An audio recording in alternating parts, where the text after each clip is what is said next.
Call to order, and thank you for coming out to Parowan City Council meeting on October 27th. It's 6:01 p.m. We've asked for Jed Sudweeks to give us an opening ceremony, leading us with a prayer and the Pledge of Allegiance.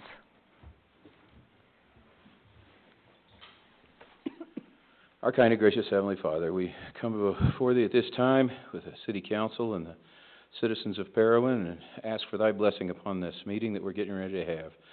We're thankful for this wonderful place that we have to live. We're thankful for the snow that Thou hast recently sent to us. We're thankful for all the many friends and family that we have here, and we ask Thee to bless us as we go about our business and impress upon our minds the things that would be the best for everyone. And we say this in Jesus' name, amen.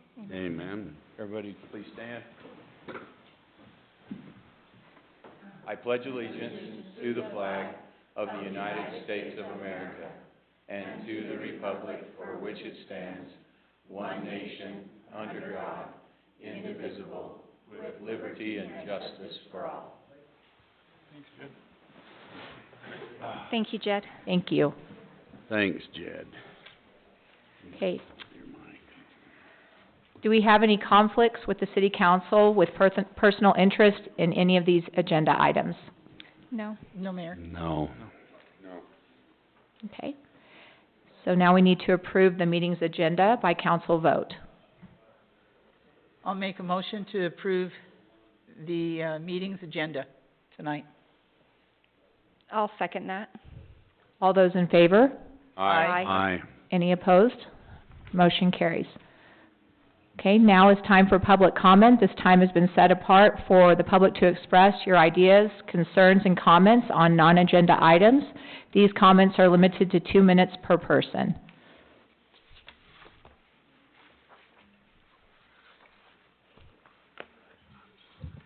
Mayor, council members, Ron Clayton, Parowan resident. I'd like for this body to provide a detailed and specific information regarding the financial and planning pieces for the Main Street Bridge project. Okay. Thank you.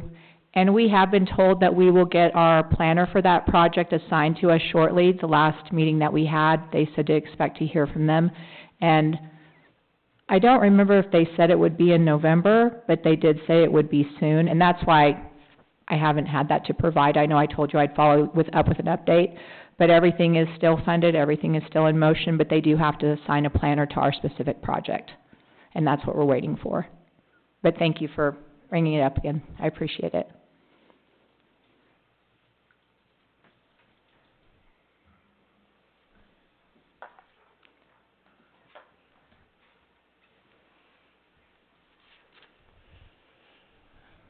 All right. Okay, we'll move on. Just making sure no one else had anything. Okay, so now we need to move into our public hearing, and we do need a motion to move to our public hearing, so I would entertain that at this time. I'll make a motion to move into our public hearing to discuss a city ordinance establishing a municipal transit room tax for Parowan City. Do I need to state the ordinance? Ordinance 2022-10-01. I'll second that motion. All those in favor? Aye. Okay, motion carries. And I asked our city manager to kind of give us some framework for that, so everyone present and who listens to this meeting and reads the minutes will know what that is. Okay, thank you, Mayor. This was, this is something, what? Yeah, can you hear me now? I'll talk into it a little bit better. So this is something that's been in the process for some time. We did bring it on a prior agenda, but realized that we needed a public hearing. And so that's what we're doing today. So there is within the Utah Code the ability for cities and towns to create a municipal transient room tax, And there is already a county a county transient room tax, which is already in place. And there is an option for the cities to, essentially establish a 1% additional transient room tax that would be processed in the same manner as the county tax. And so that's what this ordinance does. When we talked about it, 2 meetings ago, there was some discussion by the council about the use of the funds, and in state code, there's a lot of latitude given to the cities on the use of the funds, and I know that there was a lot of discussion specifically about whether we would earmark these funds in a certain way. So we went ahead, took this back, and added some language to the ordinance. The language that was added at the first of the ordinance, in the whereases, as I call them, there was which is basically just setting up the thinking and what's going into it as the ordinance is created. The whereas was added that says this: the source of these funds is primarily generated by tourism-related activities due to visitors traveling to Parowan City and patronizing Parowan businesses. As uses of these funds are considered, it is appropriate that there be consideration towards the spending of these funds in a way which will benefit tourism, recreation, beautification, and related activities. So there's nothing binding in the whereases, but that's to kind of set up the whole purpose. We understand where these funds are coming from and the nature of them. Then there was a section added. I don't know what you want to call it, but it's one of the main areas that was added, called use. And this is what is in the ordinance under use. Revenues generated by the transient room tax shall be deposited in the city's general fund, and that's what's spelled out in state code. Shall be deposited in the city's general fund and may be used for any general fund purpose as described in Utah Code annotated 56-12-3352 subsection 4. However, during the budget appropriations process, Parowan City may prioritize projects and activities that support tourism, recreation, beautification, and related activities. All uses of these funds will be allowed only with the City Council's approval. So I don't know, Matt, if that Yes. That's kind of what I think the spirit of what you were wanting to say. You can put in the ordinance that says that the City Council would have to spend it on these things, but a future City Council could amend the ordinance anyways. So this really, there will be a future City Council, and they may look back on this and say, why was this instituted, and what was the idea behind it? And it's very clear the thought and the intent that went into the creation of this ordinance was that these funds would be used in that manner from which they're collected. And so anyways, that's what was added to it. And just to, I guess, reiterate for those that weren't here last time, this is essentially the way that the logistics or the method of collection and distribution and all of that this doesn't create any new mechanism. Anybody that is either a hotel or a short-term rental business that's collecting and remitting this, the process will be the exact same as they do currently. All of this is collected and remitted to the State Tax Commission, which turns around and distributes the funds. So you're not going to have the city out here collecting this money. It will be collected by the State Tax Commission, and in most cases, if you on short-term rentals, it's collected at the point of sale by Airbnb or Vrbo. They collect it and remit it directly, and in many times the actual short-term rental business owner isn't really even involved in this. So the impact to the short-term rental homes, and from our latest list that we got from the county, we did send out a mailing to all of those within the city. It said that there was 33, just for reference. There was 33 within the boundaries of Cedar City that the county had records of. Parowan. Oh, I said county. Thank you for catching me on that. I promise it won't be the last time, but I will make an attempt to convert my brain. I've been in county budget hearings all day. I apologize. Parowan City, within the boundaries of Parowan City is 33 that they had record of. And, so we sent a mailer out to them to make them aware of this and invite them to come to this public hearing.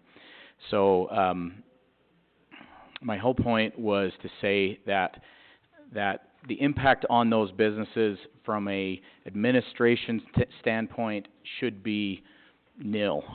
They're already required to collect an amount and remit it to the state. Most times it's being done by the provider. This amount will just change by a percentage of one. And so it shouldn't be a huge burden on those that are operating short-term rentals. What it means is the amount that they charge those that stay there will increase by 1%, which is obviously an impact. So I think that's pretty much my spiel to set off what's going on. Thank you, Dan. All right, so as this is a public hearing, if you have any comments on TRT, the time now is yours to come up and make those comments.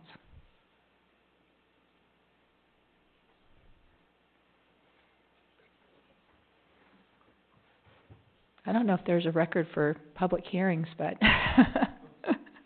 other than Dan's explanation, that was a little longer than I expected. Oh, Sorry. I'm just kidding. Thank you. You're welcome. Hi, Council. Cindy Stanfield, Parowan resident. Does that include RV parks? Mm-hmm. Yeah? It does. Okay. What's defined as,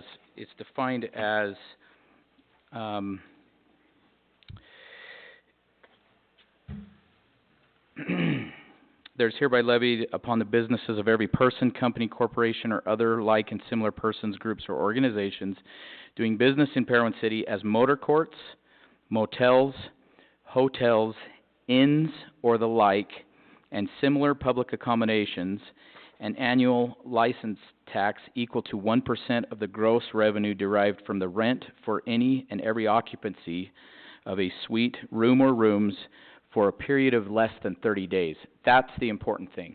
At that point, and that's the state law, from 30 days shorter is considered a transient room. Longer than 30 days would be somebody renting out a basement or a room or something. That's not, so if you're renting out an apartment or a mother-in-law suite, whatever, within our code or whatever, this would, longer than 30 days, this would not apply to that. Good question.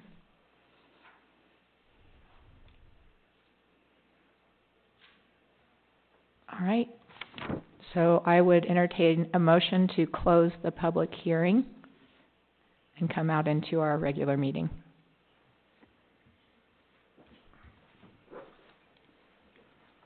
I'll make a motion to close our public hearing and go back to our city council meeting. I'll second it. All those in favor? Aye. Aye. Aye. Any opposed? All right, motion carries. Moving into the consent meeting, these items are those which require no further discussion and are routine in nature. All the consent agenda items are usually adopted by a single motion.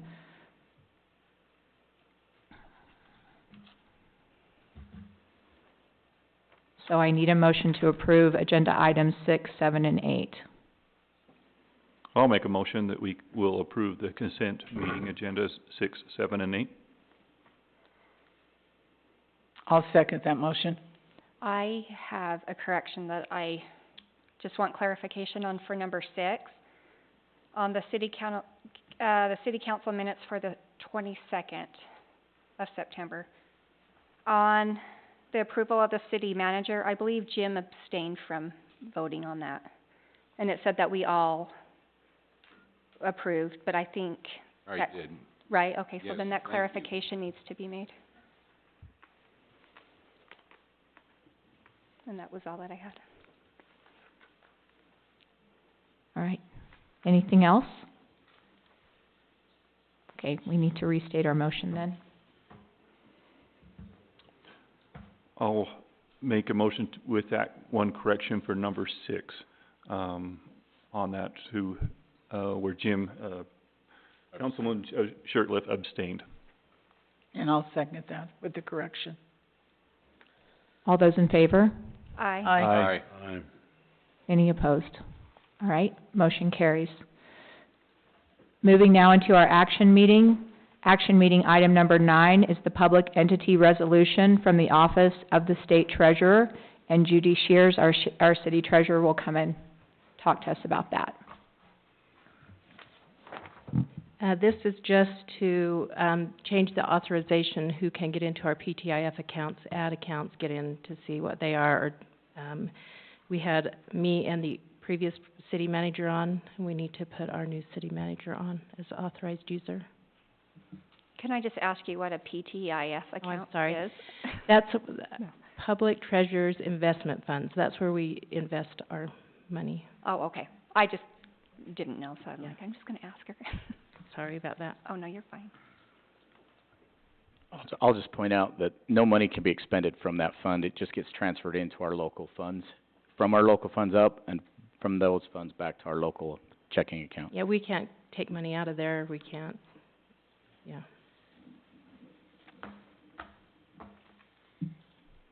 Okay?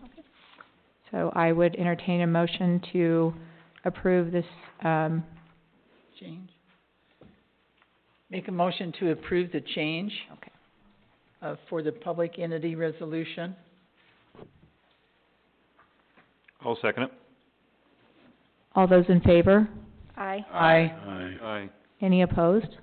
All right, motion carries. The next item is action item number 10. This is the Parowan Chamber of Commerce Annual Winter Wonderland Update and request from a chamber representative. Or two.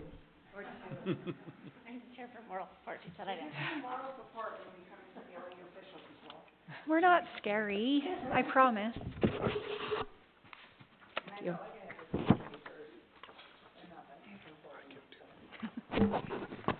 Thank you. Hello, everyone. I am Dayla Ulrich, and this is Tricia Harris. And we are chamber representatives, and we've wanted to thank you last year and for the previous year for letting us host our Winter Wonderland in the city park. It grew significantly last year. We had even more visitors. I don't know if you guys were able to make it down. We expanded with some additional little vignette scenes and got some additional sponsors. And we would like to ask you for permission to host that in the library park again. I don't know if every year we need to keep doing this or if there's at some point we can just plan on it. But we do have on the papers I gave you, it does just tell you a little bit about our schedule. We light it at the same time as the city's lighting ceremony, and it's open beginning on November 27th, or 26th, from the lighting ceremony till 10 p.m., and then every night from dusk until 10 p.m., except on Christmas Eve when we just leave it on all night long. I believe that the calculations last year were that the electrical expense that the city provides was less than $10. We do try to use energy efficient lighting, primarily all LED. 100% LED.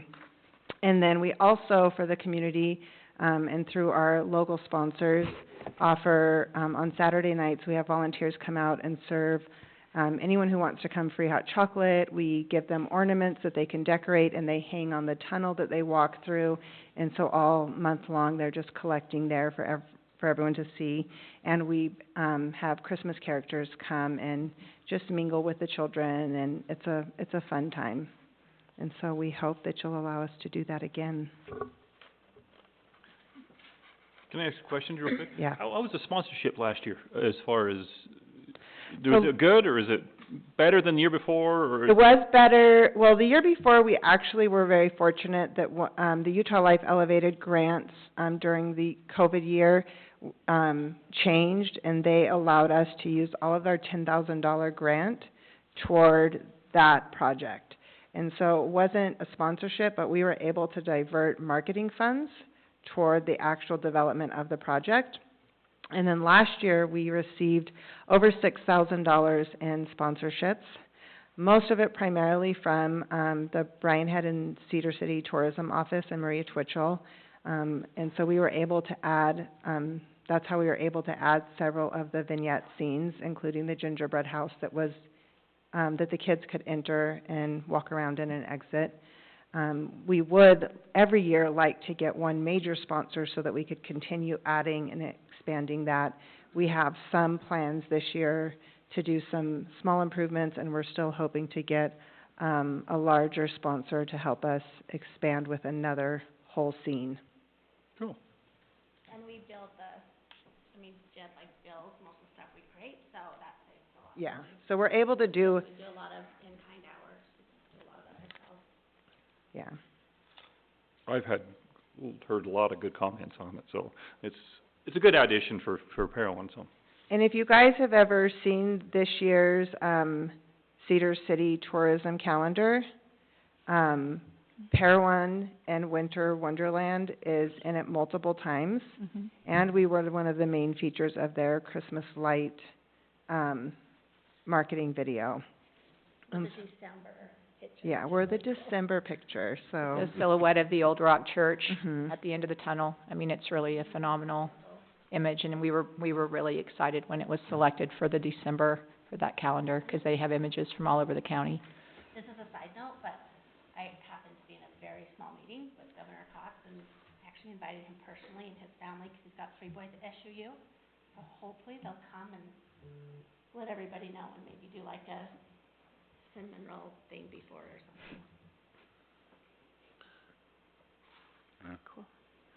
Just one comment, I'm sure you've been by, the council passed a resolution we're doing some work on the Veterans Monument.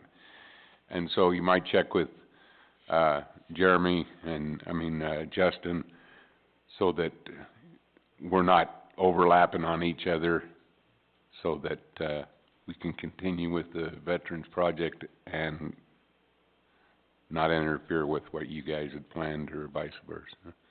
Yeah, and I think last year we did do some, just simple, respectable lighting around it yes. to draw people in and have But them walk through there we're too. taking some of the grass on that north side Okay, so that it might not be quite as much as you had before, but just check with them and maybe whatever needs to be done. It's on the south, isn't it, Jim? Well, they're taking it off the south, but they're also taking some off the north to even it out, to make it, symmetrical. Yeah. Yeah, so that's the plan, maybe, and they're just getting started on that work, and so check with them and we're hoping, and we can check with Jeremy before, we're hoping just to be able to start setting up on the second weekend in November.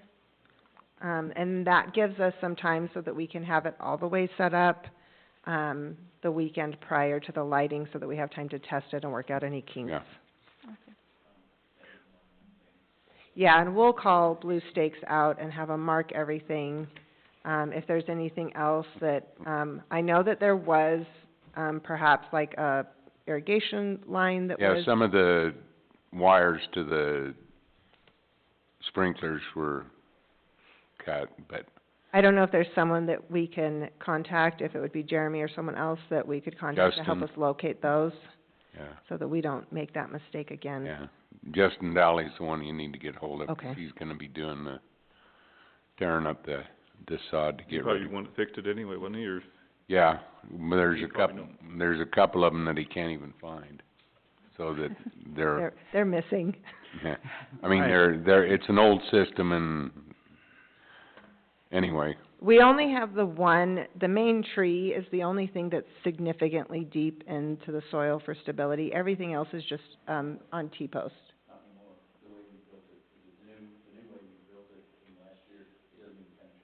Okay, so, yeah, just the 1 year. The main thing is just have Justin come out, and even though Blue Stakes will do what they do, We'll have make him sure he come. does what he does too, which is mark where those wires are. For sure, we don't wanna cause any headaches. question, there been any consideration for lights on the Old Rock Church? So we did discuss last year, but I think that there was some just coordination issues at that time, and with some of the work that was potentially being done, it was just, seemed to be wiser just to hold off on that for the time being until that was completed. Because when we talked about doing lights last year, we wanted them to just be, installed to be able to remain there. And so I think that it was decided between talking with the different organizations that we might be better off just holding off until some of their projects are completed and then adding that on. We did discuss, adding a spotlight that would light it up. And, I think in the midst of just getting everything set up, we didn't actually get to finalizing that, temporary idea. But we'll make a note to do a spotlight, 'cause we did talk about that a lot last year. Okay. It would be beautiful. Yeah, thank you. Yeah, it'd be good for a backdrop to see that. You were talking about putting white lights on, weren't you? Yeah. So, And it's still in the works, it's just one of those things where they weren't really eager to have us do that now, because of some of the work that sure. they're trying to have done, so, Maybe uplighting rather than hanging from the eaves. I think that uplighting yeah, is really, Would. Be pretty. yeah. and that would allow you to have the lighting without interfering with whatever projects they're working on. I think the uplighting would really be much, And that's something we can probably do, right, Judd?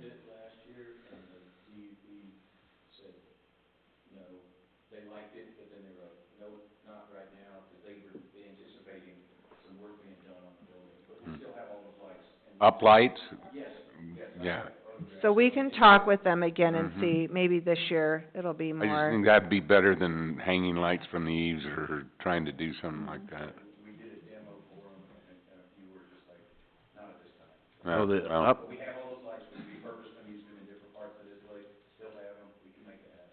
right, 'cause those uplights would not be attached in any way, would they? no. Mm-mm. No, so, so we can contact are they the different colors, or are DEP they again. just like a spotlight that just lights it up?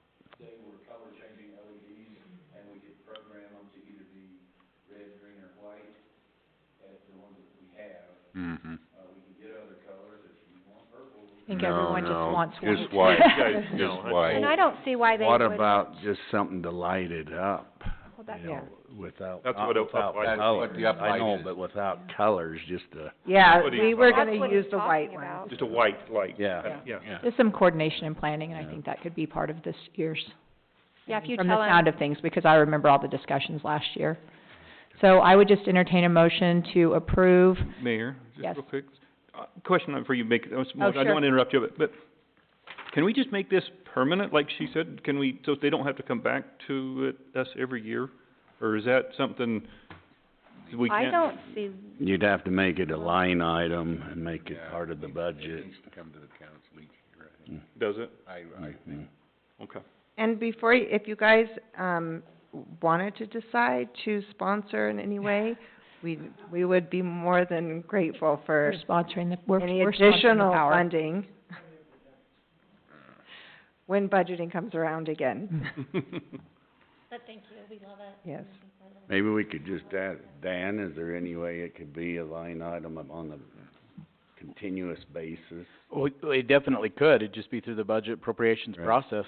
We Right. can bring it up at budget hearings when we talk about that and well, are we Spring. donating money every year towards it? We've just been paying the power bill. Yeah. Previously, they've been paying the power bill, which they So we've been calculated to paying be the at $9. Yes. And you guys have been really supportive. So I wouldn't say that's a budgetary thing, unless we're gonna contribute something Okay. of substance. It wouldn't be a budgetary. We have a problem with donating to private organizations. Nonprofit. Could the council do a motion, but then it would be, approved until it was not? If a future council said, we don't wanna approve it, or does it really need to be brought to council every single year and approved? I think that's the question. That's the question. But come, lots of nights, and kids. But though, So again, it's not budgetary, so Yeah. would it live within events? You know, would you add it to one of the approved, sanctioned city events, you know, but then now you're talking about a different, you know, accountability there, because now it would go under jet and events, and this is kind of really Chamber of Commerce. Yeah. Yeah, Yeah. okay. And we're fine coming to you guys every year, And I personally like you guys coming and tell us how it went, you know, I mean, just what's going on and stuff like that too, so. Yeah, because we don't always hear the end result of things, Oh, which it's nice. I mean, we like to see you guys, even though you may not like to come, but we like to see you. And just for a point of clarification, about the cost of the electricity, that wasn't $9 a day, that's $9 for 40 days. That's when I metered it, and that's if we were paying retail and you guys aren't, so it's even cheaper than that, to let you know that's how efficient that lighting system we designed is. It's good. way low consumption. Very cool. and we like having it in the middle of town. I think everyone enjoys it. Yeah. Everyone does enjoy that. Yeah, and it brings a lot of people to Parowan. It does. I mean, we have people, when we do, that's one of the reasons we do ornaments is, well, right where they're from. And we have people from other countries, from many, many, many states. It is on, like, one of the highlighted featured things on our county light map. And so, we actually have 3 places in Parowan on that map. And so we get a lot of people through here. And on our Saturday nights, if you guys haven't been down there on a Saturday night when they're doing the hot chocolate, it is packed and it is so much fun. I was gonna say, the hot chocolate's good. Hot chocolate's good. It was, The nice thing about bringing it to the council is, I mean, this could totally be administrative, right? Yeah. But the nice thing about bringing it to the council is, like, these things can do one of 2 things. They can, like, grow outside of scope, mission creep. It can get bigger and bigger and bigger, and the city's like, wait, what happened? How did this even start? How did it get to this point? So by bringing it back every year, you're kind of reviewing it, and is this something we continue to want to do? And it could also go the other way. It could slowly be dying, and the city's like, we really don't want to do this anymore. You know, these awesome people that have been doing it moved on, and, you know, by bringing it back every year, it's like, is this what we want to do or not, you know? Yeah. Good point. yeah, that is good. So should we make a motion? We should. Well, I'll make a motion that we support the Chamber of Commerce annual Winter Wonderland with, I guess, paying the electric and support, I guess, That's good. good enough? Just support. Just being excited about it, 'cause We are. I'll second that motion. All those in favor? Aye. Aye. Any opposed? All right, motion carries. Thank you. guys so for much. coming and seeing You're us. welcome. Thanks. And also, I know that anyone who wants to come out and help.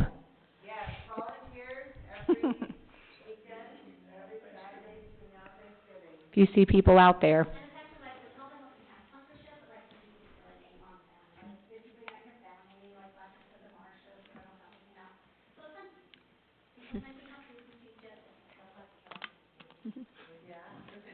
All right, so moving to action meeting item number 11, this is the second phase of the library roof replacement, and that will be presented by Councilmember Sharon Downey. Well, Corey let me know that the bats left a message that they left for the winter.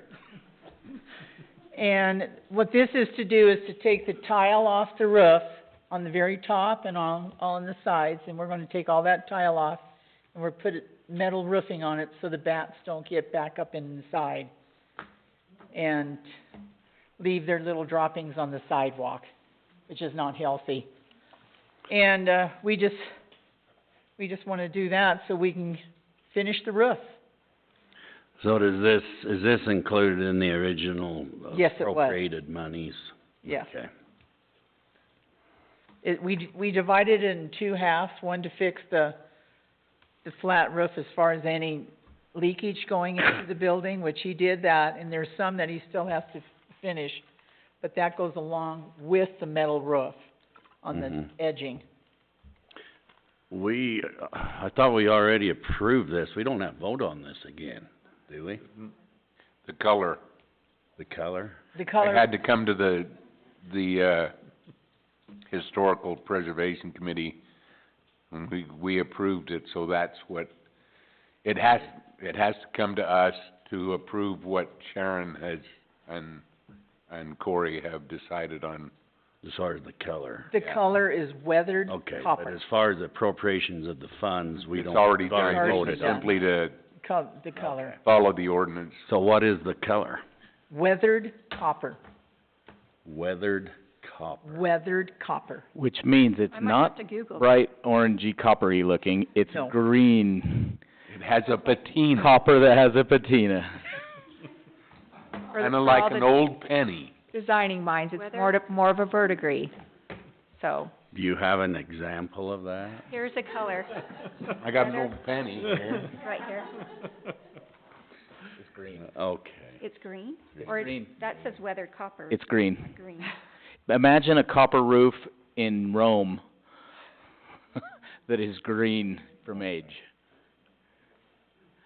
Okay, Thank you. would you pass this on to Councilor Burton so he can Oh, I see Googled weathered? it. I Googled it. I have. Oh, it did you here. let him Yeah. see it? Yeah.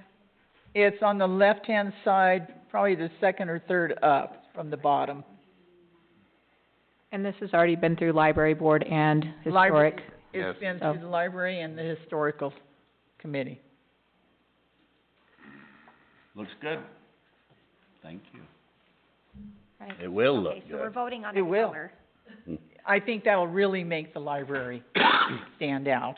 All right, so I would entertain a motion to approve the color selection that was recommended by the historical committee and the library board to, repair and improve the roofing on the library. I'll make a motion to accept the color of the library for the metal roof. I'll second it. All those in favor? Aye. Aye. Right, motion carries. Thank you. Okay, moving to action meeting item number 12. This is an ordinance imposing that 1% municipal transient room tax on all accommodations and services for Parowan City, Iron County, Utah. Ordinance 2022-10-01. And Dan, is there anything else you wanted to add? Nope. Because of the timing, we will start collecting it in the second quarter of 2023, so April 1st is when we'll start collecting it. The state requires 90 days before the start of a quarter, and anyways. That's why we wanted to get it back onto the agenda quickly, so we could get that clock started ticking. So that is important to know, that if for some reason a short-term rental is not going through one of the large ones that's gonna actively collect it, they will have to increase that rate by 1% starting April 1st, is when this will effectively begin.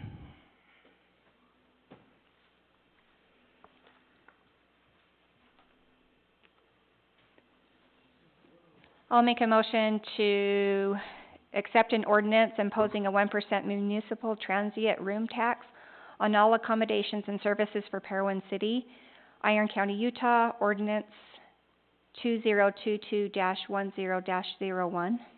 I'll second that motion. All those in favor? Aye. Aye. Aye. We need to do, roll call. Okay, we'll do roll call, and we'll start with Councilman Shirtliff. Aye. Matt Gale, aye. Sharon Downey, aye. Rochelle Topham, aye. David Burton, aye. Okay, motion carries. Thank you.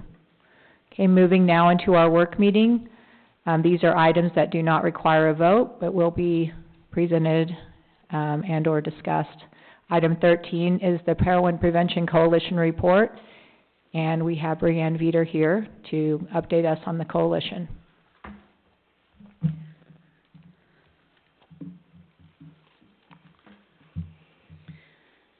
So, the coalition has now hit our year mark, so we're really excited about that. And so I wanted to come and share with you guys the, accomplishments we've been able to make over this past year.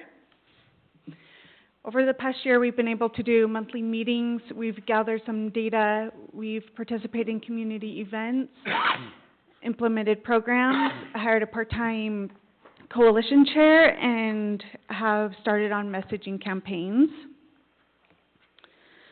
With the community events, we've participated in the concert in the park, the library back-to-school foam party, parent night, we've gone to high school sporting events, and we're currently at the PTO fall event right now at the elementary. So these events are fun because we get to give out fun stuff to the community, but it's more than that for the coalition. Well, we are able to give out information on how underage drinking harms the developing brain. We give handouts on how doing activities with your kids at home can reduce underage drinking. And we give out information that the youth are reporting that is happening here in Parowan. And I did bring a copy of that for you guys, just in case you are interested.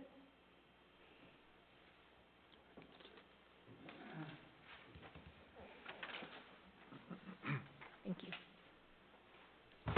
Thanks. That's okay, I didn't need it. Thank you.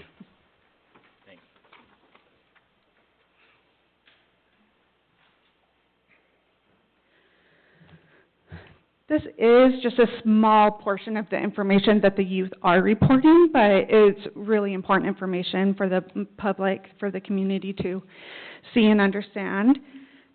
And so, yeah, that's the community events. With the programs, we are implementing a Hope for Tomorrow. This program is an educational program that provides an opportunity for teens to have a safe place to learn life skills. Hope for Tomorrow also teaches about mood and substance use disorders as well as suicide prevention. And that is just during lunch, and I come into the schools to bring lunch to the kids who decide who they want to participate in that. We have also been able to bring Writing for Focus to the elementary. The 5th and 6th graders will be using this program.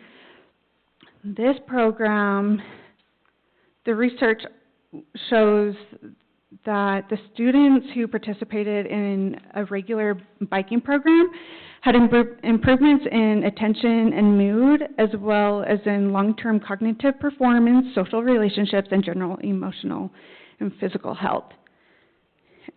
So with the funding we found through grants, we were able to purchase 30 bikes, 30 helmets, and the curriculum for the program. And the elementary will start implementing this in the spring when it starts to warm up. But the picture here shows the training that we held for, and people came all over the state who are using this program, and we held it here in Parowan. We were also able to hire a part-time coalition chair. This is Sarah Penner. She's over at the elementary. She is part-time right now. But with the funding from 3 different agencies, we're able to hire her on. And she will be housed in the old mayor's office. I came to you months ago and got permission from you guys to house her in. So Corey was able to get her a key, and she will be in there hopefully in a couple of weeks when the Southwest Center can get her some furniture. Also, we wrote another grant to partner with Parents Empowered. Parents Empowered is a campaign that teaches parents about the risk of underage drinking, and they give parents tips and tricks of how to develop skills and talk to their youth. So the coalition wrote for a grant to receive funding for some messaging. We were able to receive this funding, and the library has agreed to partner with the coalition, and so we're going to do some Parents Empowered messaging. This is an example of something similar of what we like and that we want to do, and we're thinking about doing end caps and window clings.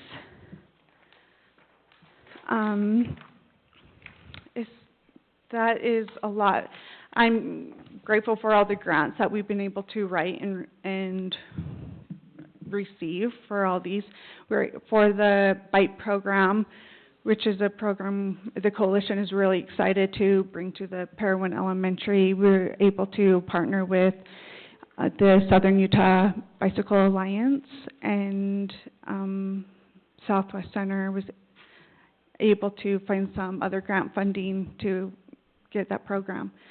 That is just a broad overview of what the coalition's been doing the last year. Does anyone have questions for me? Just thank you for everything that you're doing for the youth in Parowan. I appreciate it. Thank you. I appreciate you guys. I didn't know if you wanted to read your Thank you. statistical sheet, because I feel like it's interesting. It's from our students giving these, It's actually pretty scary. this information. right? And kind of the reason why you wanted to, along with others, wanted to coordinate this effort here. Yeah, this is really important data that, the students are able to give us, and this is why coalitions are so effective, because we do see these numbers go down throughout time with coalition work in the communities. Do you want me to read them out loud then? So alcohol use has gone up 8% for 8th graders in the last 2 years. Vaping has gone up over 7% for 8th graders in the last 2 years. Nearly 3% of 8th and 10th graders engage in binge drinking. Nearly half of 8th and 10th graders reported they are somewhat or very worried about students using alcohol or drugs. Nearly 11% of 8th graders have reported being drunk or high at school, which is 7% higher than the state average. 8th graders are reporting their perception of parental disapproval for alcohol and vape use has gone down nearly 10% in the last 2 years. And how many of these surveys have you received back? Because I think you told me, and the number was pretty impressive for the effort that you've been putting forth. So the information that we get this specific data from is the student, now that I'm on the spot, I'm going to forget, Student Health and Risk Prevention Survey. This is done through the schools every 2 years. And it's a pretty extensive survey, and so we do have a lot more information on this. So if you council members are ever interested on the statistics that youth are reporting, I'm more than happy to come to a separate meeting and go a little bit more in depth. Right now, with these community events, we're able to receive data from parents. We're giving them a blanket or these family kits, and if they will do just a 10-question survey. And right now, we're probably close to 200 surveys that parents are willing to do for us, and so in the next couple weeks, we're going to compile all that information and see how parents are feeling about underage drinking. Thank you. Yeah, thank you guys. I appreciate you. Thank you. Thank you. Brianne, are you in still need of funding? How are you? We're always in need of funding. Like I said, these programs that we're able to get in the messaging, we're only able to get these through grants. And so as grants are available, we always write for them. Whether we get them or not is another story. We've been lucky in getting most of the grants that we're writing for right now. And we have plans to write for a bigger grant next year. But right now, the only reason why we can do certain things is through the grant funding. Thank you.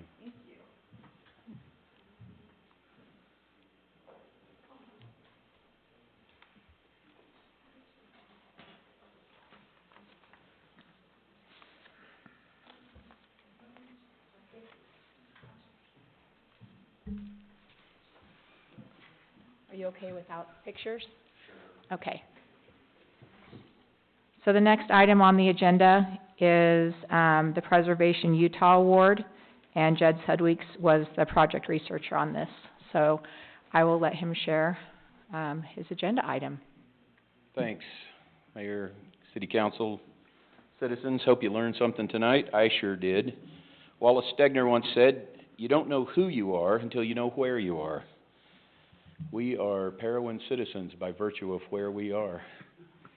Last week, Mayor Molly Halterman, Molly Halterman was recognized by Preservation Utah and was honored with an Outstanding Historical Main Street Renovation Award. And this is particularly significant, not only for the project, but for Parowan. This marks the first time that Preservation Utah, in the 56 years the organization has existed, that it's presented an award for community stewardship in southern Utah. The building in question is just around the street, just on Main Street around the corner from here at 73 North Main. I was asked to research and document the history of the building, and as I reread hundreds of old archived issues of the Parowan Times, looked up old property records, and pored through hundreds of old photographs, I not only found out about the interesting history of the structure itself, but the story of the man who made it happen. As it turns out, this individual had incredible foresight, and through his efforts, every person in this town has, at some time, enjoyed the benefits of his work. In honor of this recent award, I'd like to read you his story, and it's a piece of Parowan history that deserves to be remembered. In 1914, in Parowan, Utah, Samuel Amasa Halterman was planning his next business venture. He owned a successful farm in the Parowan Valley and had grown up there learning from his father, who also farmed, drilled wells, and ran a sawmill. He was mechanically inclined and good with people. Halfway across the country, in Detroit, Michigan, a pair of brothers had recently quit their engineering jobs working for Henry Ford. The brothers had decided to start building their own car designs, including many new innovative ideas. They started the Dodge Brothers brand and went about signing up new dealers across the United States. Samuel, or S.A. Halterman, as he was known, took notice of the opportunity. He sold his farm to fund the construction of a new two-story brick building on Main Street in Parowan. When completed in 1915, S.A. Halterman opened the first Dodge Brothers dealership in southern Utah, and just the second one in all of the state. He obtained his first car by taking the stage line, we'd know that as a bus today, to the train in Lund, and unloaded his new Dodge and then drove it home. As a side note, it would be 8 more years before the Union Pacific would get a train line into Cedar City. It didn't take long for S.A. to arrange the sale of the first car, and that led to many, many more trips to Lund to bring in more. In 1916, he added the Hudson automobile line, and in April of that year, also became the authorized agent for Harley-Davidson motorcycles, selling the very first one to Oscar M. Lyman here in Parowan. Yes, you heard that right. There was a Harley-Davidson dealership on Main Street in Parowan in 1916. Yes. You remember? We had scooter trash. No, I don't remember. Yeah, I was going to say. I'm Sorry, so glad somebody said that. I was going to say, did he sell the second one to you, Jim? I don't know. Yeah, man. We had scooter trash in Parowan in 1916. No, I'm kidding. The Dodge cars proved to be well suited to the task, and an often visited topic of discussion among the locals was an ongoing challenge about who might be the first to get a car up Parowan Canyon to the top of Cedar Breaks. The road, if you could call it that, was at best a rocky wagon route, mostly used by the sawmills and sheep herders. Now, S.A. Halterman knew the road well. He traveled it many times behind his father's team of mules while helping to haul lumber from the sawmill. He figured that in time the road could become passable enough for a motor car and that a Dodge Brothers car could do it. S.A. Halterman also was active civically, and he belonged to the Iron County Commercial Club, and that's the equivalent of our Chamber of Commerce today. They had been discussing for quite some time the benefits of some improved permanent roads up and over the mountains, not just for the increased ease and traffic volume for transportation of timber, sheep, cattle, and other resources, but also they recognized the need for tourism. On the week following the Independence Day festivities of 1917, the Commercial Club invited a group of state road authorities to Parowan for a demonstration. With S.A. Halterman at the wheel, in one of his new Dodge Brothers cars, the group set off early on Monday, July 9th, and headed up Parowan Canyon. Although the going was slow, it was a steady climb, and in approximately 2 hours, they made history as the first motor car ever to make it to the top of Cedar Breaks. As reported in the Parowan Times front page article, the group was astonished and delighted. Not only were the officials impressed by the capable automobile, the skilled driving, and the relative ease of the journey, they reportedly were absolutely taken by the breathtaking scenery and the amazing views. During the return trip back down the canyon, the group had resolved to doing whatever it took to improve a permanent roadway so others could experience what they had just done. 3 days later, S.A. Halterman repeated the feat with another trip, this time with members of the commercial club. As they stood on the rim of Cedar Breaks, this group took in the landscape, and the leadership met and galvanized a plan to get the road funded and built. Within 2 years, it was done, and within 2 more, a series of roads linking Parowan and Cedar City to Bryce Canyon, Zion, Cedar Breaks, and the north rim of the Grand Canyon via US 89. They were all in place. Within a couple of more years, the Union Pacific finally got a rail spur into nearby Cedar City. And soon, with regular passenger train service, tourists began to arrive to visit the newly designated national monuments. At this point, only Zion National Park was just a national monument. The other ones hadn't even been designated yet. So this predates all of that. They were developing this tourism at the time. There was a touring car and bus service from the rail depot in Cedar that utilized the new roads to deliver the visitors right to the parks. Halterman continued to sell cars for a number of years from the Parowan Auto Company building until he decided he'd sell the dealership and purchase another farm in the Parowan Valley, and returning back to agriculture as his main business. That farm is still in the family, and S.A. Halterman's grandsons continue to raise alfalfa there today. Over the decades following, the brick building at 73 North Main Street changed hands several times before becoming vacant and available. Serendipitously, the structure was acquired by our mayor, the wife of Sam W. Halterman, one of those grandsons. And feeling compelled to preserve another historic Main Street relic, she got busy renovating and rejuvenating the building and quickly found tenants for the spaces it provided. Currently, you know those as the Dry Lakes Ranch Beef Company. There's also a workshop and maker space and some apartments in that building. As we celebrate the resurgence of Parowan's Main Street, 73 North Main still holds on to the authentic pioneering spirit of S.A. Halterman and honors his "yes, I can make it to the top of that mountain" attitude.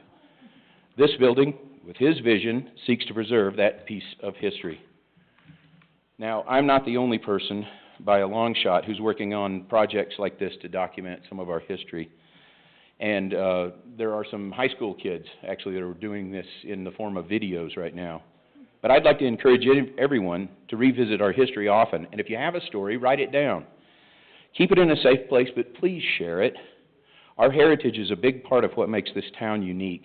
And if we don't tell the stories, we'll slowly lose them over time.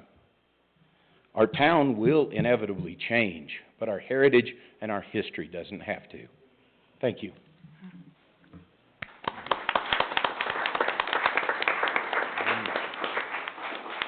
Thank you. Sam, I got a question for you. Goodness. You know that trip up the mountain with that Dodge? Isn't it true that on that steep grade they had to turn around and back up to have better compression to make it up that grade? I have not heard that. Yeah, that's what I understood. They couldn't go up forward, there wasn't enough compression, so they turned it around, put it in reverse, and backed up the hill. Well, and I wanted to share this not because it was me, but because it was Parowan. And the director of Preservation Utah said for decades and decades, Parowan has done such an amazing job to preserve our heritage and buildings, and that when people came here, it was impossible for them to not have that sense of arriving someplace very special. And so this is Parowan's award. I am like the person who was there, but it isn't for me, and that's why I wanted it shared at this meeting. So, you have a comment?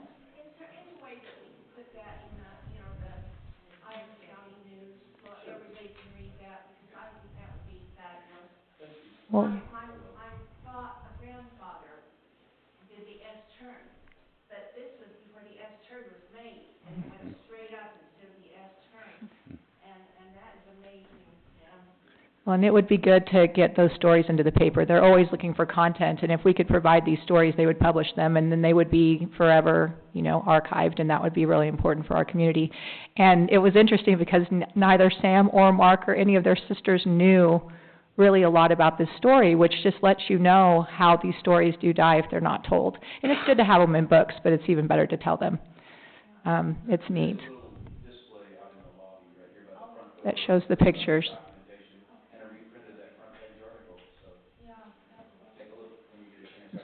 And we learned through the newsletter from the high school that Kristen Robinson and Gail Harris are helping the high school students compile those stories. So you could get in touch with either of them or with the principal and find out how to contribute to that. And then we obviously could also do the newspaper as well when we've got good stories and images. They would love to have that from us. They're always looking for good content, and definitely these stories are really important. All right. So moving now on to item number 15, which is the Parowan Community Pool discussion. And I've asked our city manager to kind of lead that, and we can get started in that discussion, and of course, invite the council to participate in that as well. So I actually have prepared a little bit of a recap as to how we got to this point, where we're at. There's a lot of information that has been developed over the last little bit that I'm not sure everybody in the community is aware of. And so I thought it would be really good to bring everybody up to speed with where we're at. You mentioned, you referred to me being a little long-winded earlier. Well, you just wait. I'll try to be concise, but there is a lot of detail to cover. These things are, there's a lot of passion, there's a lot of energy on both sides of whether a pool should be built and what it should look like and how much it should cost. So it's important that we're all working from the same set of facts. And I may get some of these wrong because I haven't been here for the whole discussion. But let me, if I could, real quick, review this stuff so we can start from a place. Okay, so as everybody's aware, in consultation with staff and our insurance company, the difficult but necessary decision was made to close the historic pool. That was probably, 2 years ago? A little more? February 10th, 2021. February 10th, 2021. So I guess not 2 years ago, a little less than that. While this was a difficult decision, given the status of the pool, it needed to be done. At the time, our insurance company recommended not only should we close the pool, but that we should raise the building as soon as possible. I haven't seen that, but that's what they told us, that they recommended that. Not only for the current situation, but to avoid future liabilities and so forth. So it was a no-win situation. I don't think it was popular. I don't think anybody wanted to make that call, but that was the call that was made. Of course, that led to the debate on what to do moving forward. The city formed a pool committee, which has put in countless hours. I think that they should be commended for their efforts. Those are difficult situations to be in the middle of, and they have put in just lots of times. I met with them once recently, and it's been a lot of work. I know it has been. Earlier this year, the City Council decided and approved, I think it was earlier this year, to do a study. We had Jones and DeMille by an engineering firm to create a design and a cost estimate for a new, larger pool to be built at a new location and to look into funding options. They have done that. They have done a fantastic job and have designed a great facility, which any city would love to have and be proud of. We do have printouts of that design. I'm not sure if the public has seen those or not. And you brought them, so we can display those after this meeting if we want to. However, due to many factors, including recent inflation and dramatically increasing building costs, the price tag of the conceptual facility has reached just over $11 million. Obviously, that is a really big number for a city of our size to swallow. It is not insurmountable, but it is a really big mountain to climb. In order to fund such a facility, it would have to be a combination of major partners donating millions. We would have to assemble grants, state, federal, local sources. We would need to get many donations from the local citizens. And finally, we would have to borrow millions of dollars. In order to pay that loan, we would most likely have to do a bond election. That is a temporary tax levy created to cover the debt service portion of the facility until it's paid off. That's not O&M, operation and maintenance, that's the debt service, that's the mortgage payment. To do that, in order to pass that, you would put that on the ballot, right? That's how bond elections are passed. They're called general obligation bonds. They go on the ballot. Recently, last year, citizens of Iron County passed a bond election for the school district. This would be similar to that, only it would be within Parowan. The citizens of Parowan, one advantage to something like that is that people get a vote on it. Not everybody always gets to vote on what the city does, but they would be able to vote on that portion of it. And if it was a main portion of this funding, if it was a make or break, then that would be effectively the citizens voting on whether they wanted to pay for this or not, right? We do have a limited window of time that we need to jump on this if this is the preferred choice moving forward, and there's some discussion obviously as to whether it is. We are on the one-year list of approved projects with 5 County, which is the requirement to approach the CIB board. CIB is the Community Impact Board, which loans governments like us at favorable rates money. And we were trying to reach a window to apply at the upcoming meeting that they have, the funding meeting.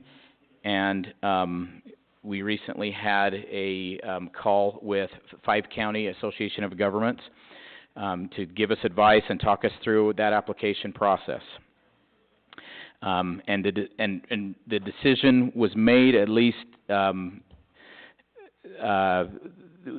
order to get in front of that body, we would have to do a new public hearing, which is one of the requirements to apply to CIB.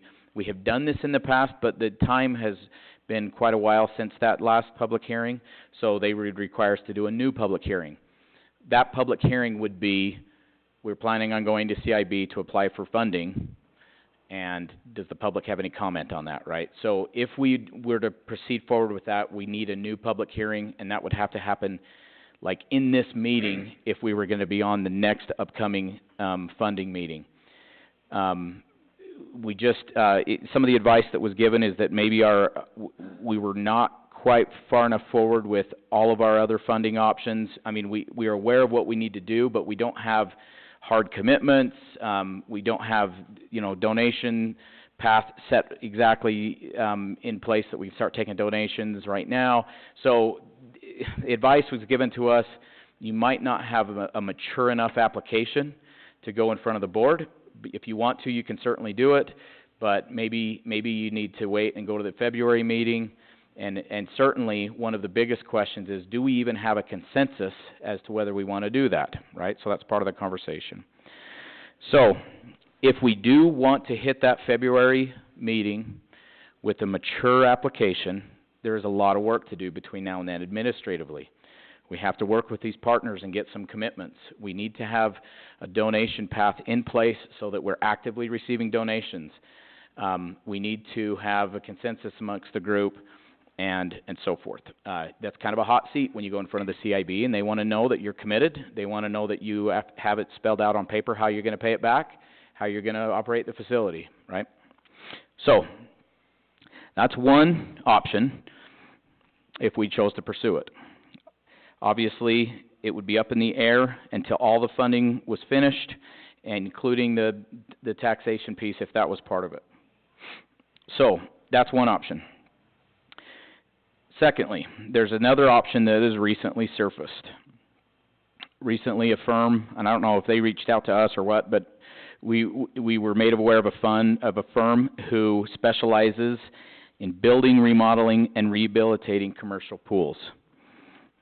With their expertise, they have brought to our attention some of the options to rehabilitate the old pool and bring it into compliance. These options were previously unknown to the city, and hence why it wasn't considered when it was shut down in the first place. I don't want to say that, that anything wasn't done. This is information that kind of some expertise that came out and said, that old pool isn't exactly completely lost cause. So what was considered, or what was kind of proposed by this entity, is that we would have to involve in combining this kids pool with a larger pool. You can't have two separate bodies of water unless you have two separate full sets of equipment to heat the water, chlorinate the water, and do all that. If you combined them, you could continue to have one set of equipment. It would require a new, stiffer, shorter diving board. The diving board is not in compliance. It would require the removal and replacement of decking, potentially. There's some question as to whether the pool leaks. You could get into some, major repairs underneath the pool. We don't know about the equipment. It's been sitting vacant. It's possibly it could fire back up and be great. It's possible that we could have to replace some major equipment. So as you talk about that, rough estimates, without actually officially bidding this out and doing more of that, even to rehabilitate the old pool, is going to be in the neighborhood of $1.5 million to $2 million, right? Not only that, but if we pursue this option, we would be required by current regulations, our insurance company, on and on and on, we would have to limit the number of swimmers that can be in the pool at one time. They have an exact calculation based on the square footage. In the past, it was a free-for-all. Let as many people in as wanted to come in. The good old days were the good old days. They really were. Unfortunately, we have to run a pool if we have a pool according to regulations. And so the question is how would that impact our revenue if you had to limit that? Obviously, it's not fun to have people waiting because the pool is at capacity. This happens even at the Cedar City facility. When they reach capacity, people wait in the line outside, and they meter them. One person comes out, another person can go in. We would have to do that. You can ask Councilman Burton, who had to enforce restrictions during COVID, restrictions for a different reason, but that wasn't fun, was it, Dave? No, I was the pool monitor, and it wasn't fun. So the old pool is relatively small for a community of our size. That's just a fact. It was built, I don't remember the year it was built. Early 60s. We have grown significantly since then. It is a community pool. It's a small pool. It is what it is. Some have asked what it would take to build a new pool of a similar size to that old pool. And this hasn't been studied in depth. But some of the experts that we've, kind of talked to and just kind of thrown that out there as an idea to give you, just for reference sake, have said that it could be in the neighborhood of $5 to $6 million. So these things aren't cheap to build. Even if we build a new small community type pool instead of a bigger pool, it's still going to cost some money. If we rehabilitate the old pool, it's still going to cost a lot of money. So that's because we're dealing with 2020 construction costs. We're dealing with operational costs. We're dealing with the constraints that we just have to face. So anyways, in either option, or even some other options which could be thrown out, in my opinion, we are still missing a very important piece of the puzzle. We do not have a feasibility study to estimate the revenues and the expenses on the operating side that would happen for any of the facilities. This means we don't have a good idea of the annual impact on the budget if we were to proceed. The larger facility would cost more to operate due to its size, but it would be open year-round if it was built as an indoor pool, and could therefore generate more in revenue, programming revenue. Additionally, we will be able to potentially get partners to help us with building costs, which we probably wouldn't on a smaller pool if we rehabilitate it. You're just not going to get your big, summer games, I don't want to throw out the big names, but we all know who they are, that put millions into pools like this if we're just reopening a community pool. They want to see us be able to do water polo for summer games, or be able to do, hopefully if we had the right pool, we could get the school district to maybe help out with O&M if they could use it for swim team stuff. That's a possibility with a bigger pool, not a possibility with a smaller pool. Larger facility will definitely cost more to build. It is theoretically possible. By the way, I'm not trying to argue for any one of these pools, so hopefully nobody thinks that I'm trying to manipulate the conversation to justify either. The larger facility will definitely cost more to build. It is theoretically possible that the net cost to the city is the same or less on an operating standpoint once you account for the revenues. we don't know at this point is the problem. A smaller facility will be cheaper, but we will not be able to get the same partners. We're not really sure what the operational costs. We pretty much have a fairly good idea of operational costs, but we're not really sure what the new revenue picture will look like. Also, revenue, of course, depends on what your fees that you charge are, right? So part of the fee structure is going to have to be factored into either or none of these facilities. So today we find ourselves at somewhat of an intersection. We need to consider and discuss the direction the council wants to move forward with. I would like to make a couple of recommendations. I think in any scenario, we know that we are going to need many donations. My first recommendation is that we spend the $500 that's needed to set up with express bill pay so that we can put an option on the city's website to make it very easily for people to donate. And so lenders want to see that we have skin in the game, that the community is in support of the facility if they're going to go ahead and lend us money. Whether we're borrowing money to build a bigger facility or a medium-sized facility, or whether we're just trying to completely generate our own money to rehabilitate the old pool, we're going to need a lot of donations. So I would say that we get a donation mechanism in place soon. My second thing, I really think that we need a feasibility study to determine the expected revenues and operating costs of the different facilities. It's just hard to make good decisions without good information. And ultimately, the council, I think, needs the best information to make that decision.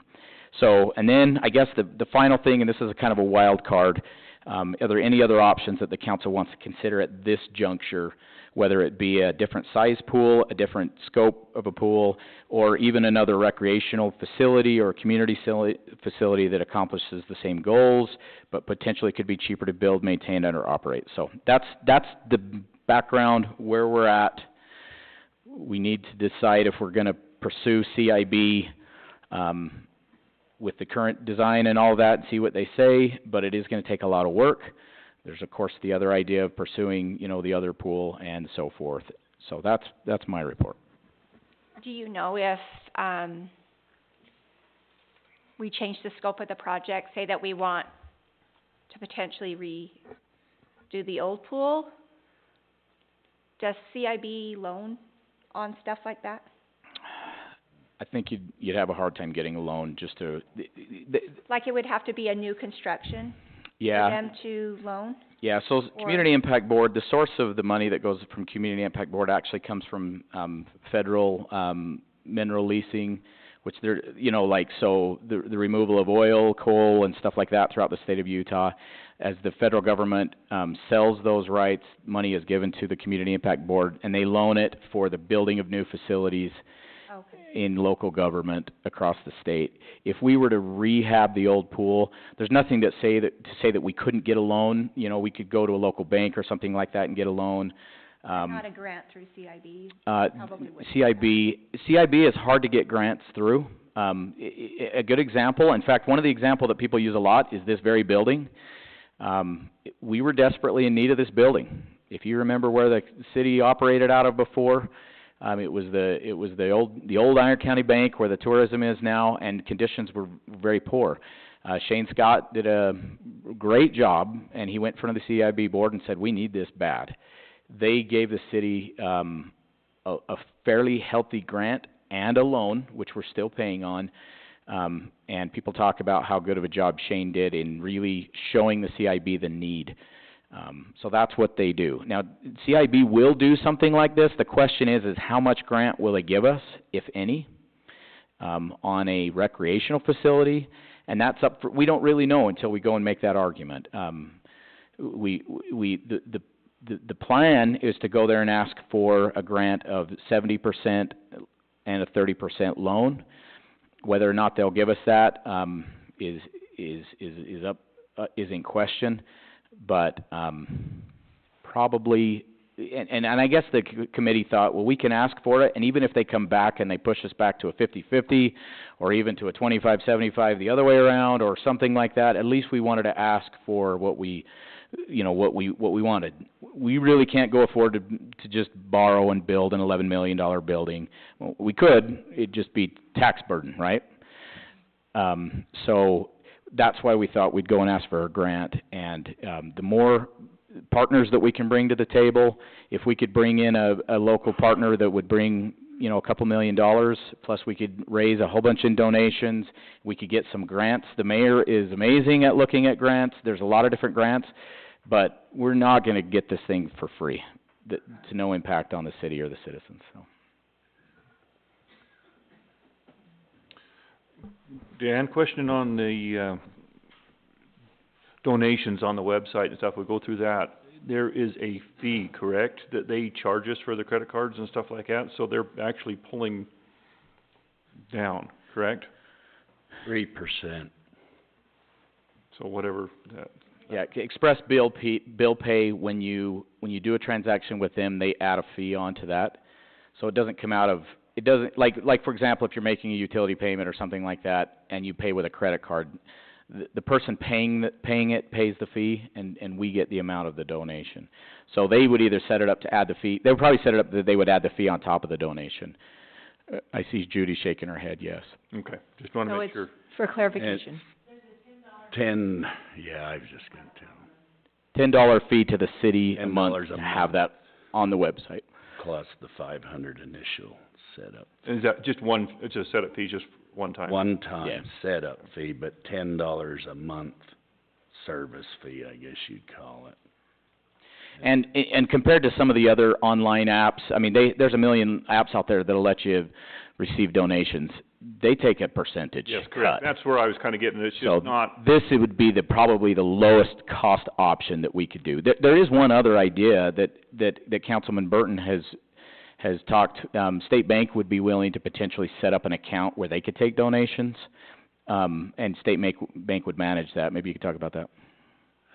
Yeah, I talked to them before I came, and just like everything, they've had issues, and there is concerns that setting those up, an individual would have to take responsibility of the account, and then if there's a problem, then the funds can become, jeopardized. No, you said an individual. Is a city a individual or individual within the city? Well, the city could set up an individual account, another account with State Bank. And they would, manage it as a GoFundMe account, but after talking to them, I really think that if we could do something with the city, and I know Callie sent me this resolution, and I didn't remember we had done it this way, but and Judy brought this to my attention, that it says that any of the funds that the city collects, if the pool is not built, the city will retain them, and it'll go back to the city to be used for other purposes, for whatever. And if we could do something to stipulate that those funds would be just for that pool, and if they could be traced, have the person that donates them have the opportunity or option to have them given back to them, or the discretion to let the city keep them. I'm wondering, I'm just thinking out of the box here, I'm wondering if we did it that way because we can't bind future council. So the challenge is, and I guess we need to look at this, once we receive funds and recognize it as revenue, it belongs to the city, right? The question is, we do from time to time sit in a position where we hold funds in like a trust or a fiduciary type role.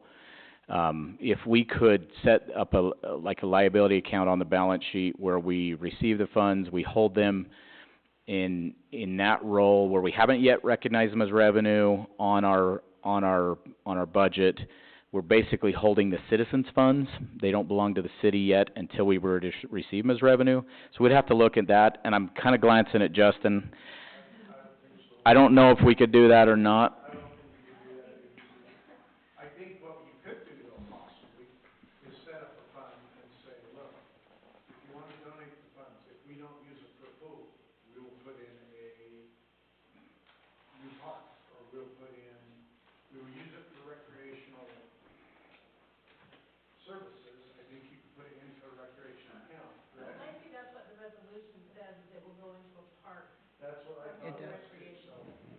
And I don't think that's a problem, because if it's a pool, and people understand, okay, we never raised enough for the pool, but we could put in a new soccer field, or an addition soccer field, or put in lights for, because we've got those lights coming, then I think you can do that, but I think first off, tracking it would be a nightmare, and trying to get back would be really difficult.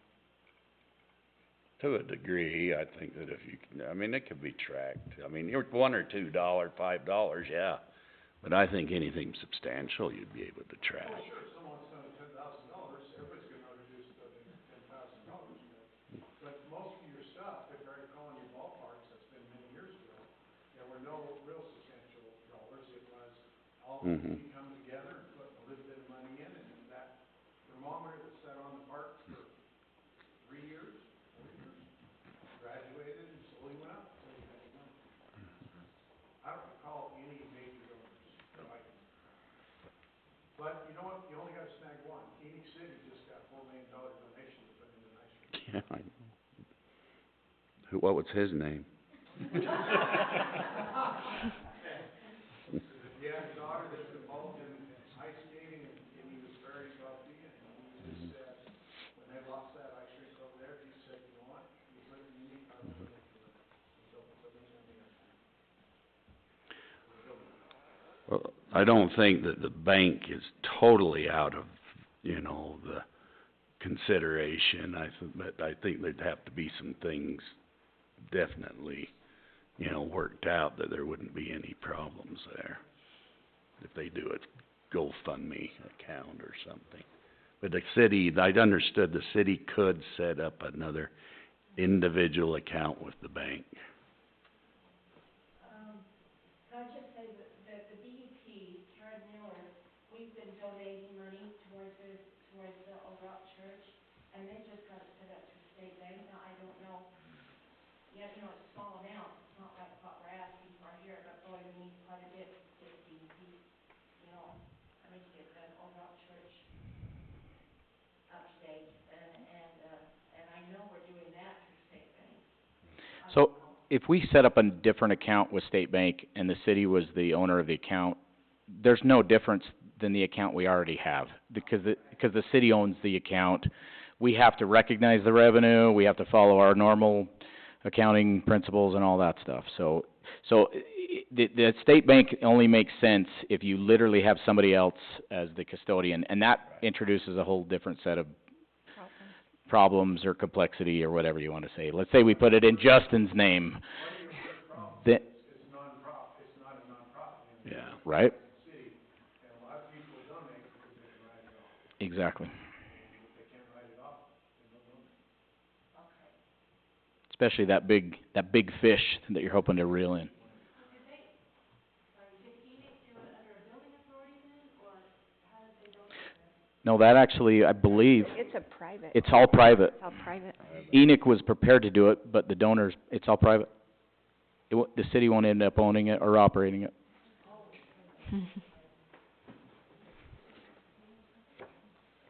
So if anybody out there wants to build us a pool,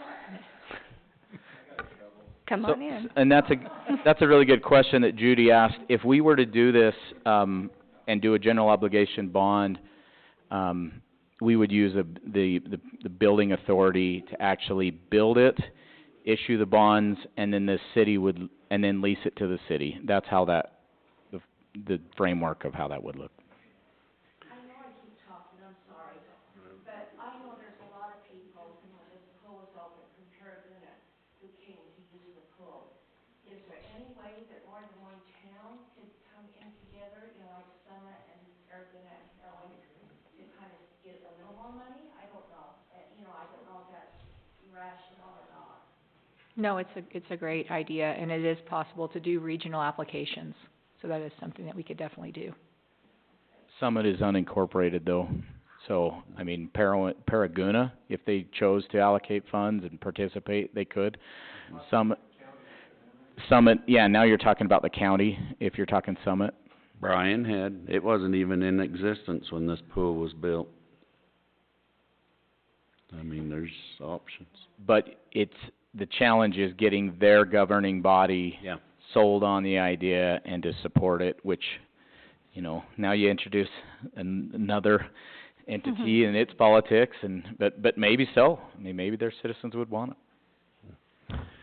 But I think we ought to get the online, donation, you know, set up, so that we need to decide if we're gonna just put up the 500 out of the pool, you know, construct building fund and $10 a month, or how we're gonna do it. And then we'll have to look through the other, I guess, donation accounts and see if there's any other better options, or if we can just do it the way the city, you know, has it set up. Dan, would we have to do a budget amendment to do that $500? Judy has something to say. So that 500 cannot come out of that 150,000. So you'd have to take it out of the regular pool budget, and, I mean, we could find it somewhere, $500. You don't have to do an amendment for that. Yeah, no, it's not about, I mean, $500 we could find in recreation budget or something like that, but it's more the principle of, it is budgetary, and it is, like, if there was just a total consensus and we were charging forward, that wouldn't even be that much of a question. But it's what's the direction? Because if the direction is that, I don't think we need to stop and wait for a budget amendment. You know, that can come out of a miscellaneous type recreational line item, and we'd be fine. Even parks, we could take it out of parks, it's a park. Yep. And so we'd find it. One thing I was gonna say about, them donating online, you're not gonna get your big donors online because they're not gonna wanna pay that fee. So most people will just pay the cash in the check anyway. Okay. That's what I was so- gonna say, is just, I'd rather have my 100% of my money go towards the pool, or, you know, instead of having somebody else grab a hand out of it, so. But they have shown from a design architecture perspective, the easier you can make it, the more, you may get $20 here, $40 there, if it's easy. If somebody can just sit in on their smartphone and do it while they're paying their bill, oh yeah, the pool thing, and just make a payment. So you wanna make it easy, but you definitely wanna say there's multiple ways to do this. If you're gonna make a larger donation, don't pay the percentage, come straight to us. Then you brought up a thing, can you put a line on their city bill? Say you wanna donate, like they do your hunting, when you do your hunting application, your tags and stuff like that, it says donation. That's a good point. There's nothing to say you couldn't do it, you just have to. Could we? Do we have the ability to change that, or does that have to be, do we have to pay whoever prints our bill? Okay. That's an excellent idea. I never thought. That way we're not paying the 500, and then also having a whole thing, we can just a line item. No, we're just looking for some way to make it Yeah, easy. and they're already paying it with a card, if they are. Yeah. Yeah.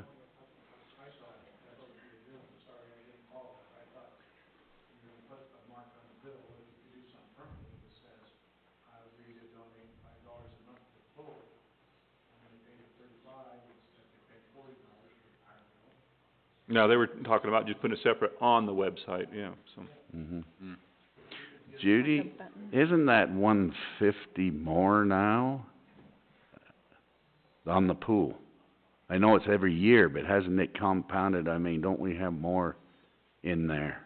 Yeah, well, minus what we paid. Right. Yeah, Yeah, okay. right. It carries over. I Yeah. just meant, Okay, annually in your budget, okay, all right. okay, my question though, and Dan probably will know this, so we have people donating, where we cut off our fiscal year in June, then we can carry that over, but then I think that's why they said we couldn't go back and give that money back, what the auditor said.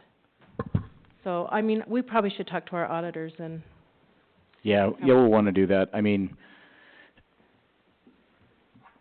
if this, it's like impact fees. We collect impact fees. Of course, impact fees are a little different because by law, if they get to a certain age and somebody requests them by law, we have to pay them back. right. How does that translate to this? It would be good to talk to the CPAs and say, hey, That's why they went the way specialize they in this. did, 'cause they Yeah. advised that. If you could get your Chamber of Commerce also, you see, sometimes you go to the stores and they'll say, Primary Children's Hospital, do you mind rounding up to the nearest dollar? And, I know one store that raised in about 3 months for the Iron County School Foundation, I think they raised $6,000. Just people rounding up $1.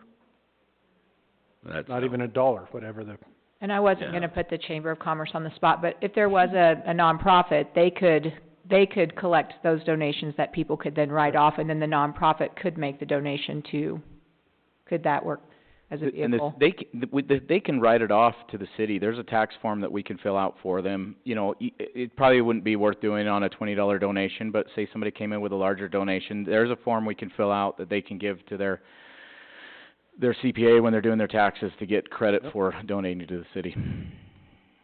but that's I'm amazed at how many times I do it. Do you round up to the next dollar for the primary children? Oh. Sure, go ahead, round it up. And they round it up and it's only 80 cents, but when It adds up. 2,000 times people do it, 2,000 times, all of a sudden that's $2,000, that's... Well, Parowan Market did this and raised quite a bit of money to go towards that P Hill lighting. Yes, they did. Yeah, they did. They did do that.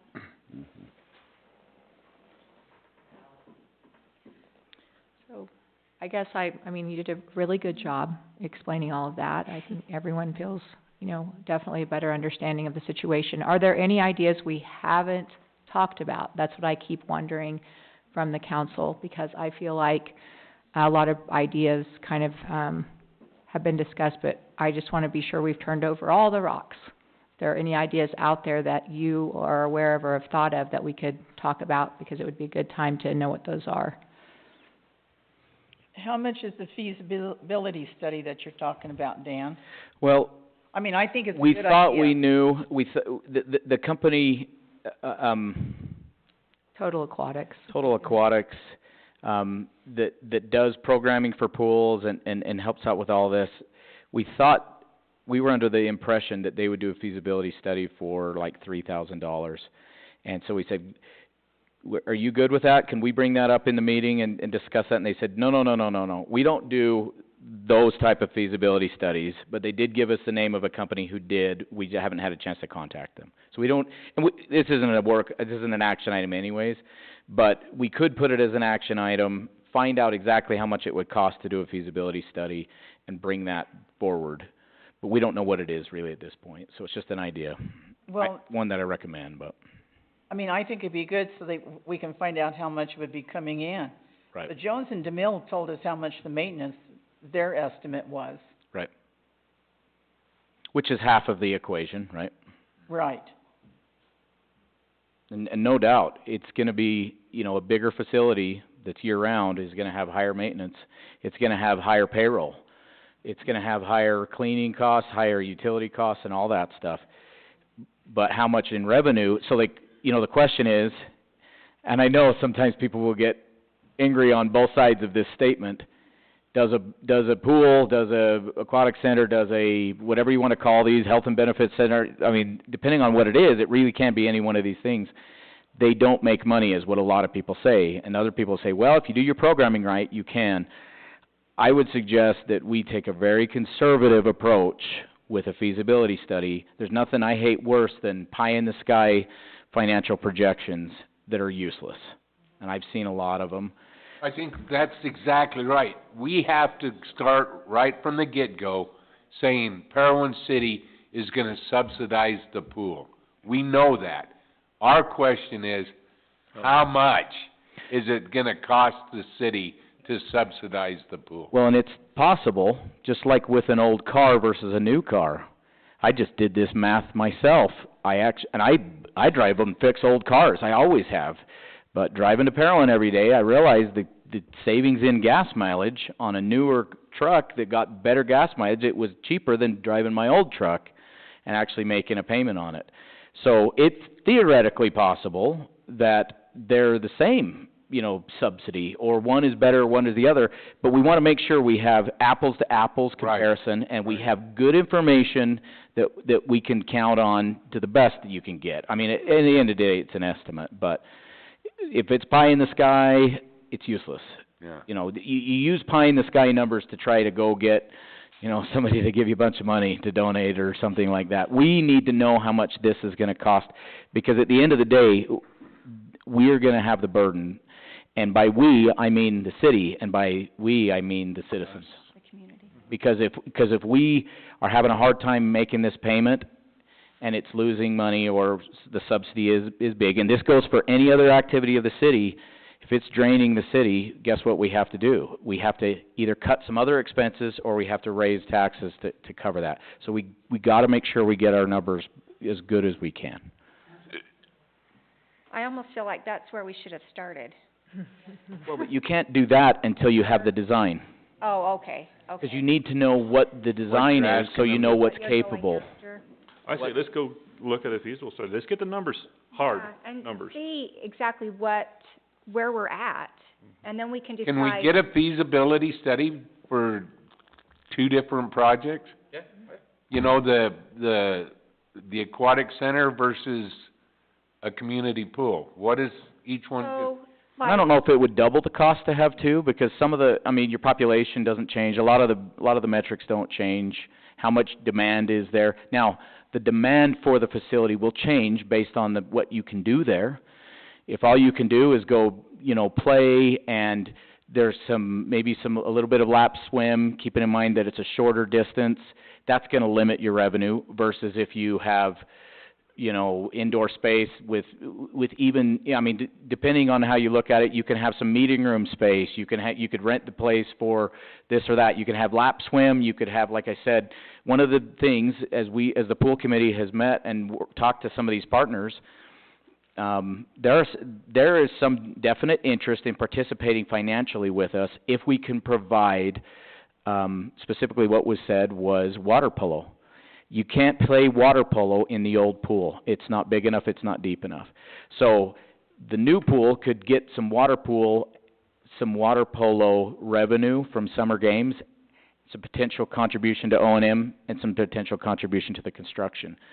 So obviously, that's where the feasibility is going to start to deviate between those two, is what can you maximize that, you know, that space. And, you know, one of the things that, and I didn't go into a lot of detail, but this gentleman that talked about the old pool, he said, you're dramatically underutilizing what's there.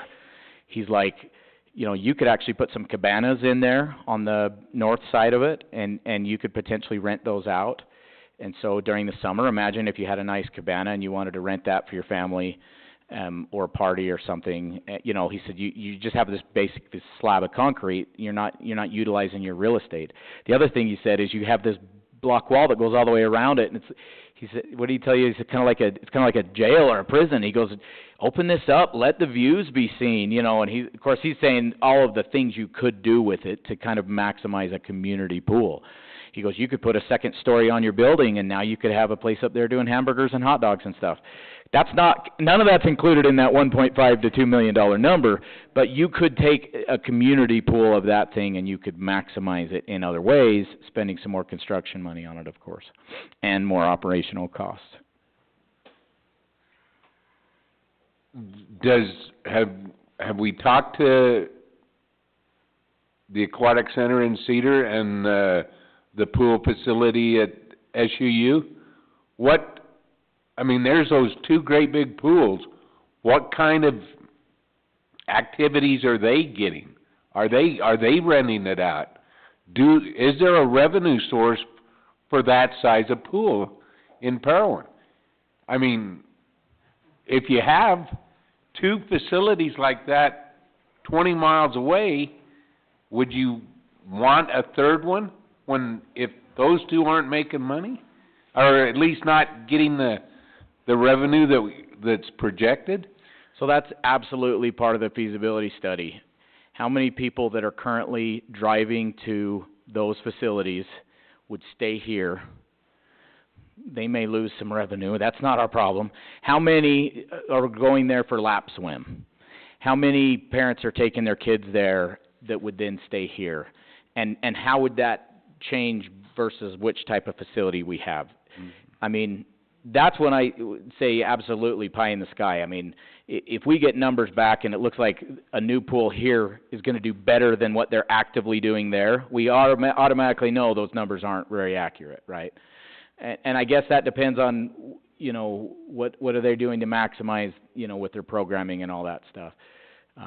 So, yeah, that's definitely, these are the stuff that we just don't know, but, a feasibility study is like many things. It's only as good as all the information that goes in. Right. We'd have to make sure that we were very involved, not just turn it over to them and then they give it back to us. We're very involved in their assumptions. And what are their assumptions, and does that make sense based on us who have ran this facility in Parowan, and based on, you know, our ideas that really could take shape there given what our options are here. We wouldn't want to just ship this off to, you know, a company in Colorado that doesn't have any idea who Parowan is and everything, and they just take the last feasibility study they did for another community somewhere and say, yep, that's gonna be the same as here, they change some numbers and spit it out. We need to make sure that the inputs going into this. They look at us for who we are. Exactly. What we have, what our liabilities, what our assets are, and give us some good numbers. Give us some numbers that we can say, So we can make an informed decision on Parowan, what we're gonna have actually to going to bond for $5 million, or $3 million, or whatever. But we've gotta be able to come to the people and say, this is what we can afford. I like the idea of putting it on the ballot. Have the people vote on it. Put it out there, say, what do you want, you know, because just like you were saying, there are certain times when we make decisions. But there's other times when the citizens need to have a vote, a voice. And I think with this pool, the citizens have to have that voice. Put it out there. Put it on the ballot. You know? Yeah, it's really easy to say, well, everybody that I talk to doesn't want it or wants it. But your group of friends may be 20 people. You put it on the ballot, you know. Or 100 in Jim's case. One of them. No, but I really think this is not a decision taken out of a tree on Main Street.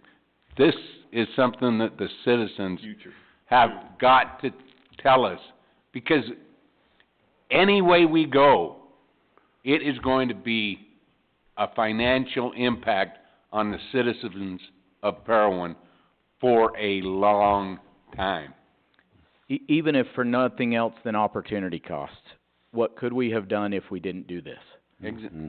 So, and that's important, and you're gonna hear that from citizens that are gonna say, well, why didn't you build this thing instead, or what did, you know, But I think the feasibility study is gonna be very crucial, and like we've said, we're gonna have, it's gonna be a work, it's gonna be a lot of input that's got to come from us to give them the good information so that we can have them do a proper study. Absolutely.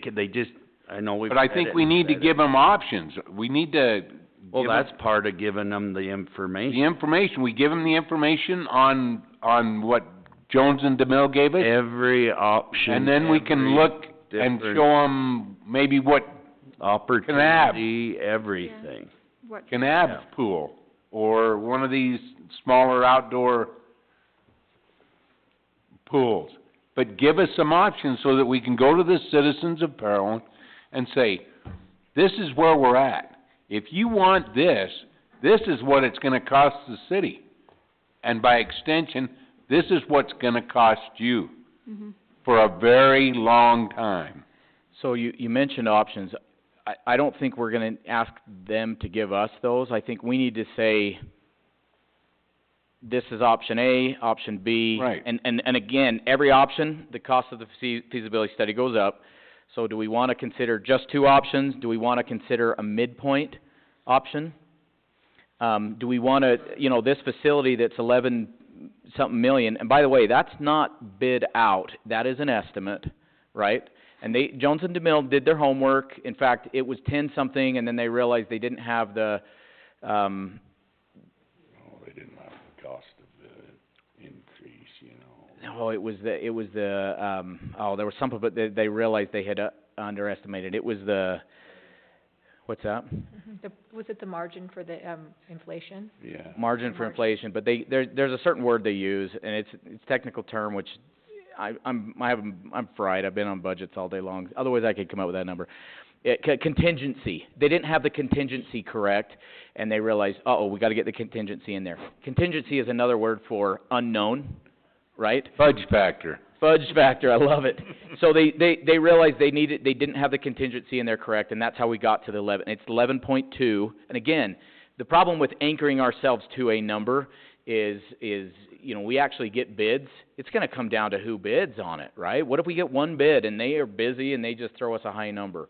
Versus if you have, a bunch of projects that they're looking around, they got their staff, there's not any work for them to do. By the time construction comes, we may be in the middle of a recession. We may get bids back and build it for $9 million. We may get one bid and it's $13 million. So 11.2 is their rough estimate, which we have to have a number to take to CIB, right? These things, you do all of your work, you do all your design work, you come up with an estimate, you go to CIB, you say this is what it is, this is how we're going to fund it, this is everything that we're going to have, and they say great. They give you the go-ahead, and now you have to go put all those things into effect. You go do all your bidding, and hopefully your numbers come in within that amount. Let's say they come back at 11.6. Now CIB says, we're not going to loan it to you until you tell us how you're going to come up with the difference of $0.4 million. Then you go back to the drawing board and figure out how you're going to come up with the difference. Once you come up with that and you have your bid that's in contract, then you pull the trigger, which in that case would be, put it on the ballot, the portion of it that's loan, right? I had a point where I was going, and then I got off on a tangent, so I think we're good. You're not old enough for that yet. Well, I won't tell you how old I am. I know how old you are. Well, I think that contingency, see what you've got me going here? All right. The feasibility study, I think we do need to do. Yeah, so if we could get a number about like what that would cost us to do that. So, someone to do. And I think we need to have at least two options for it. I'm not sure which So two. what are the options you're to? and there is another option which I didn't really talk about in my recap. Let's say that we were going to attempt for the larger facility. There's nothing to say that you couldn't say, great, 11.2 is a finished facility, fully landscaped, full parking lot, the whole deal. And then say, but maybe we hold off on the landscaping to a second phase. Maybe we, instead of putting in this massive parking facility, we put in a gravel parking facility. There's certain things that you would never want to scrimp on, and because it'd be too expensive to go in and add later. There's nothing to say that you couldn't say, okay, give us the value version of that or the phased version of that larger one. But I would definitely say that you figure the facility as designed, because we know what that is. Figure the facility, the old pool being, rehabilitated and all of that stuff, do that feasibility study, and potentially do a third one if you wanted to say, is there a mid option? But what would you have that be? Again, knowing that you don't have exactly the design and stuff, but I've heard reference to so many lane pool versus a smaller lane pool. There was those three options that they gave us, is the 8-lane, the 6-lane, Okay. and basically a mom and pop pool is what they had. There's three options already there, but I do like you, is do, the 8-lane one, and then just a mediocre, and then redo this one. I think we just do at least three, that way we know. I think there's one other thing, is the structure. we could look at other structure options that are maybe less expensive. As far as, Is this one that they've proposed, you know, with the brick and mortar and the, you know, you could go to something else. I mean, as far as, Like a metal building or a hangar or something As else, far as something the- less expensive. but, The containment of, but we want it to last us 60 years Yeah. to, you know, oh, at least. you know what I'm saying? I would, I do. if you're gonna build something right, not, Thank you. you know, I mean, not Yeah, just. I know. I know, but, yeah. Well, I've just kinda, We can maybe do there that, was yes, other but I don't wanna options. have to come back here and, you know, get it built in 10 years, we've gotta redo the structure, 'cause it's. Right, but then I think you should maybe look at it in phases, as maybe look at the structure before you start whacking at the pool, you know what I'm saying? Yeah. And then go for the pool, you know what I'm saying? Kinda look at things in a stage. Well, wouldn't the feasibility study also determine the cost of a year-round pool as opposed to a? Yes. Which we have. Right. That's one of the things that's gonna be really. That's gonna be a huge. Well, they'd be doing that if you're looking at them doing the feasibility study on this whole pool. Yeah. Right. Because But you're what I'm limiting the saying is numbers of kids, that Yeah. Yeah, it's the whole thing. It's the we're there. the covered pool versus rehab the Mhm. old pool, Mhm. in between there. Mhm. And then turn it over to the citizens and say, on this one, tell us what you want. Mhm. Yeah, and that's when the public hearing could come in too, like and where put we've it got on the the ballot. numbers and. Yeah. So moving forward, we are still on a timeline. Even by waiting until February, we're still on a fairly tight timeline. We would need to do a feasibility study, post haste and get working on that really quickly. Can they realistically do that, you think? And December is a tough month because Yeah. it's December, right?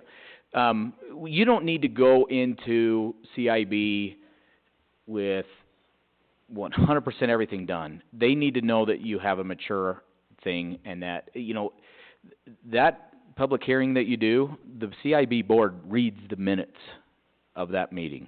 They wanna know where you're coming from. And so, if we do not get on that, so they do it in trimesters, the CIB meets on trimesters, and we are on the 1 year, list. That would be the latest that we could actually go to CIB and ask to see what they would do for us.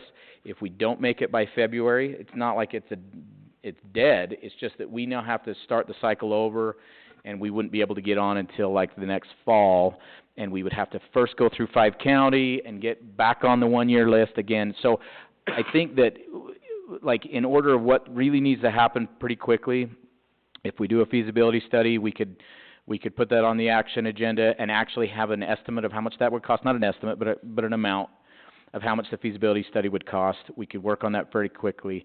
And then, once we get results back from that, decide if we want to continue through with the application. That ship is in motion, so we either need to be on the February meeting, or according to 5 county, I need to write a letter to CIB and pull our application. So we are on target to go to that February meeting. And so if we can hurry and figure out exactly to make sure we want to do that or not. Again, going to that February meeting and asking for CIB what they would do, that doesn't commit us to do the project. It just lets us know what CIB is willing to do. We just don't want to go in there half-cocked, and not really know and not really have a consensus of whether you want to pursue that option. So the feasibility study will help us. Quote back, or as far as how much this study's gonna cost by next city council, which is in November? I think we could have a quote of how much the feasibility study would cost by then, yeah. Yeah.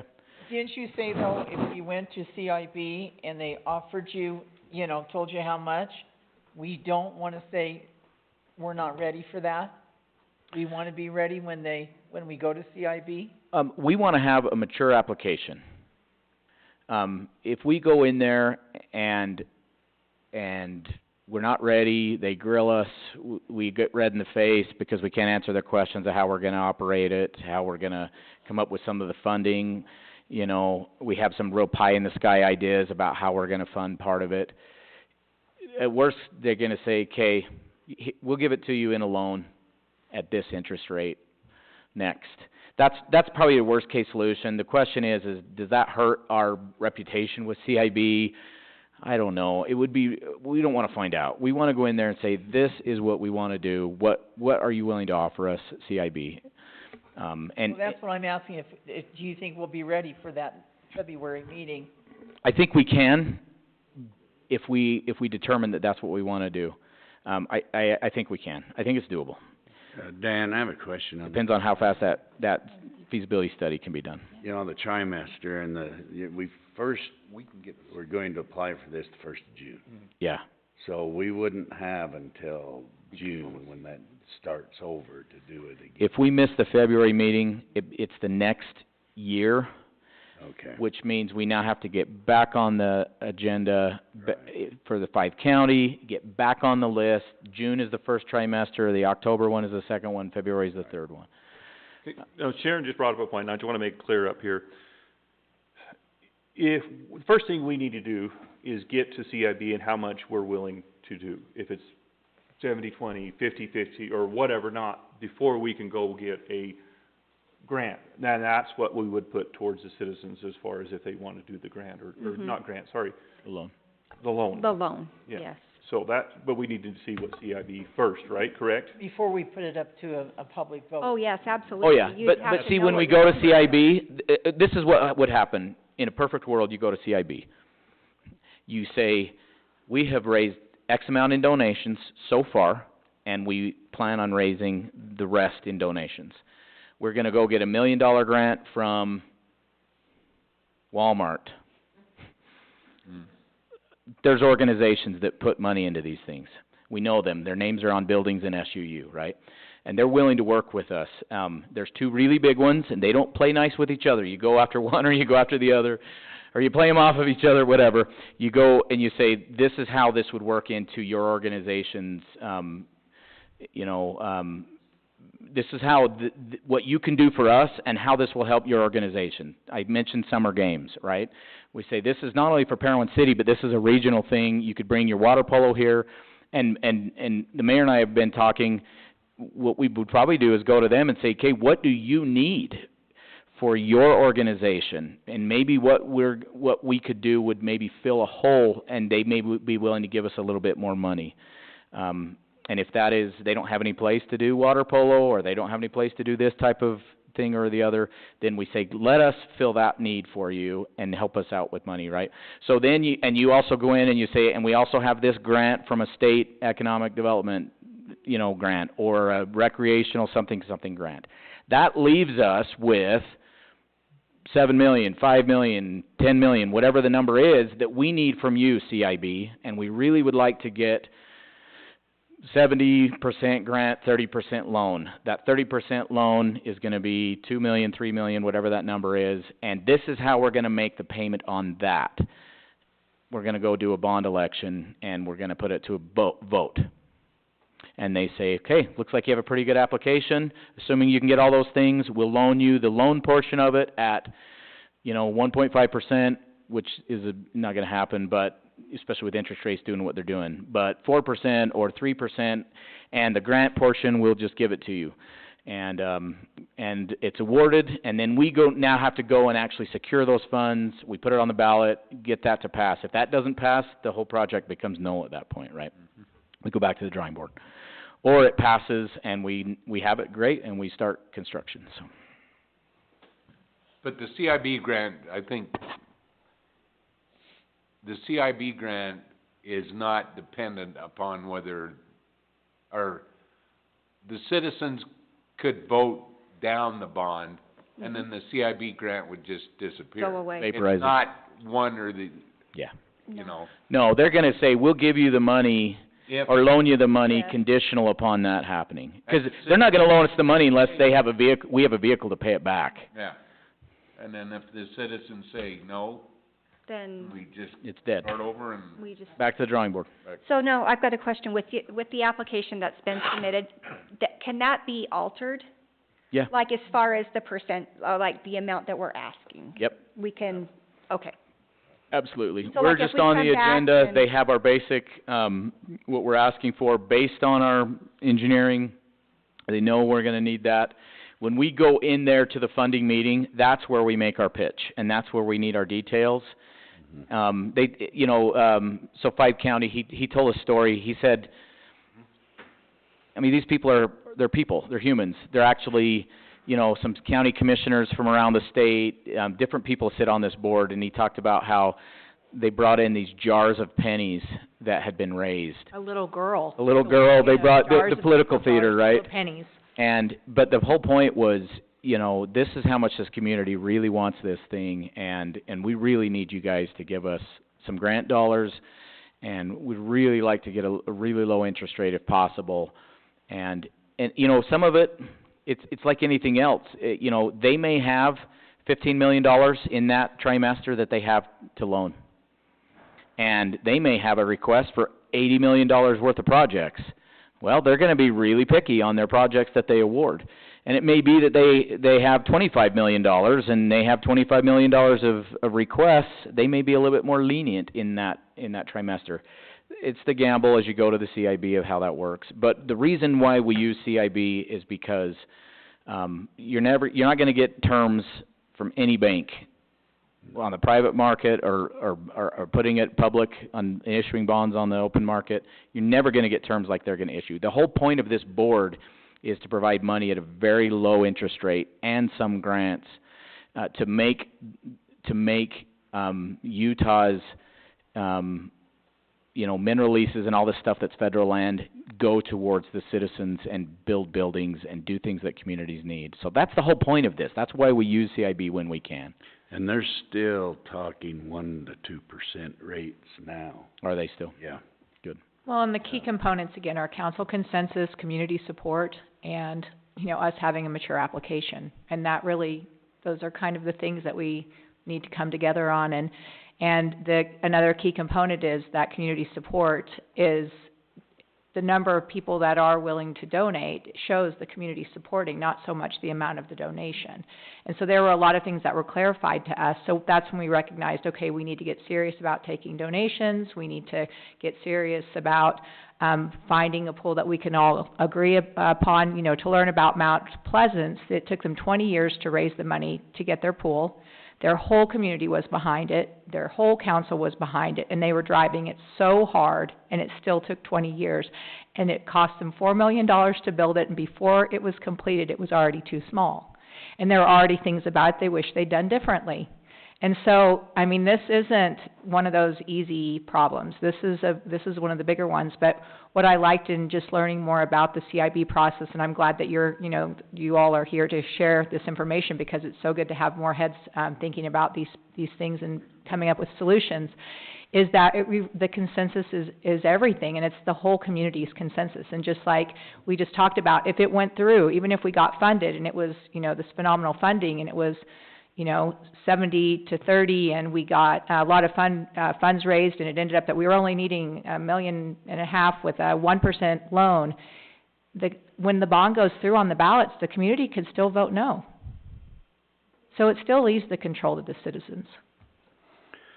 To help the CIB situation, you just need to get the feds to start easing up on these mineral leases and develop our natural resources. Then they'll have funds to contribute. So without getting into partisan politics, that is actually a real factor.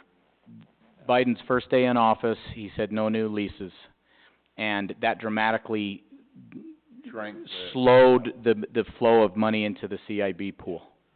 So it is a factor that could change depending on a future election. Not a lot of stuff that happens at the federal government really directly impact us when it comes to the city government all of the time, but this is one that really does. So they are dealing with a smaller pool of money right now than they were a little while ago. But that being said, our application is queued up, and it was a lot of work to get that application in place, and I think that's why if we set this timeline with this goal, we can see where we're at. So just as a side note, our auditor just texted me this. The Milford City recently had their pool renovated. They may have some good information and perspective on that in the COVID era. That's what he texted me, so. Milford City. During the COVID. I wouldn't trust anything, nope.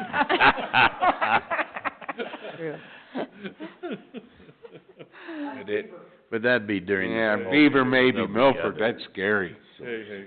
But they may have some information on the costs and, you know, lessons learned and what they would have done differently and all that stuff, so. Nothing like learning from somebody else's mistakes and successes. Right. All right. Council, do you have any other questions or any more discussion on this agenda item? I just say, let's get a feasibility study, see where we stand, and let's come to an Like what we agreement. said, we always need the numbers.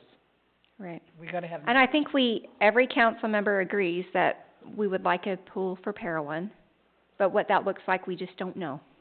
Exactly. So, So on our donations, where do we stand as far as our structure? Are we gonna,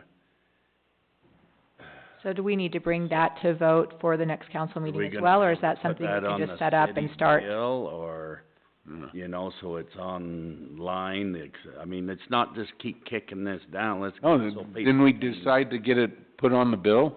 That there's a place on the bill that you can, We talked about it. yeah. well, you So we can't probably vote on it. need to vote But on I don't know if you need to vote on that, do you? That's more an administrative thing. Well, then you're the administrator, can we do that? Yeah, Okay. Do it. I like to hear consensus. That's one of my things about going to CIB is we're gonna put a lot of administrative work into getting that ready. And again, that doesn't commit us to anything, but we just wanna make sure that we wanna be there. We don't wanna go to CIB and they're reading our minutes saying, you guys are divided about whether to even apply, you know, so, Well, I the think we're feasibility divided study on the will, cost, well, right, the feasibility study will help us come to a and consensus that's what we need. as to That's gonna give apply or us not. consensus. Right. All right. So as far as I guess they can still, Judy, you can still take the monies, but they will have to be in a fund that will revert back to whatever need if the pool's not built. They'll stay in and go to the general fund or other park uses or whatever. Okay, so there's no way to circumvent that or do anything different, so. And maybe come up to the microphone just because that, I think So, you should. so that's us reserving the funds, they're not legally restricted. That would be the council reserving them. That's how it would show up on our financial statements, is that some funds that are reserved for a purpose. A future council could change that, with a different resolution, but the nice thing about that is you're saying this money is being set aside. We're by resolution reserving those funds to be used for a pool or other recreational thing if a pool didn't come to fruition. maybe we give ourselves a timeline. I mean, that's something that we could also consider is in a certain number of years, or is there something attached to I wouldn't that? put a timeline because they're funds and they don't just disappear after a timeline, because what does the timeline say? That you're gonna give them back, or, No. and we wouldn't do that, so. Oh, you're saying that if we don't use them for a pool within a timeline, then they revert to some other recreational use. Mhm. That makes sense. Unless we would, I mean, it'd be a council decision, but I don't know if leaving it indefinitely open. I think a timeline helps. I know that, I think it would kind of create that sense of if we're going to do this, then we need to act. That's, I think, unless you have any other questions. So I think it comes down to consensus like we always do, then we just better build the pool and use the money and be done. All right. That was a good discussion. I appreciate everyone's participation. We're going to move into our reports and updates, our old business follow-up, and our, from our elected officials and staff. So would you like to start? Yes, as was talked about in the action meeting, the Historical Preservation Committee met and approved the color scheme for the library. Callie, can you pull up that, this is the plan for the monument on the west side. These are the 6 plaques that we bought. As soon as they come in, Cedar Monument will come over and place them on the monument on that west side. One for the Cold War, global war on terror, Iraq, Afghanistan, Syria, and Kuwait will be on that side. There, as it says, 6-inch by, or 6 3x8 bronze plaques. And that's the way it'll look. If you've driven by, Justin's started work on the plan for the rest of the monument, and we're still in the process of getting the weed barrier and the rocks for around it. So that's the update I have on the monument. That's all I have, Mayor. Thank you, that looks great. I don't have anything. I don't have anything either. All right, I guess it's me. Okay, so started tonight was the Haunted Theater from 5 to 9. It goes until the 29th. It is $2 plus a can of food, or you can just pay the whole $5. All proceeds are going to the Parowan Sub for Santa program. Next Monday is the Halloween community celebration at the park on Main Street, and that's from 4 to 9. They're going to show a movie. I still don't know what movie they're showing, some Halloween movie, and with games and all kinds of fun stuff to do. So if you want to go out, dress up, and go have fun at the park.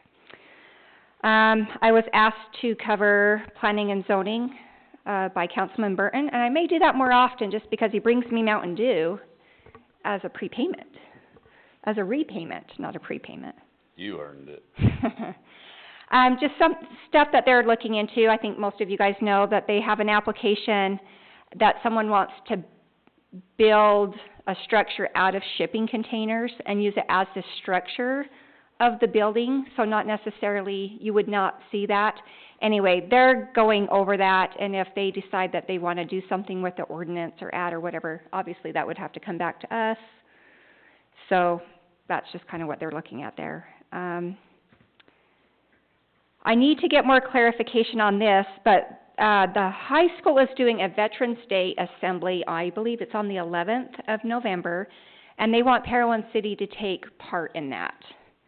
I have a meeting, I believe, next week. I didn't put it on my calendar. November 2nd.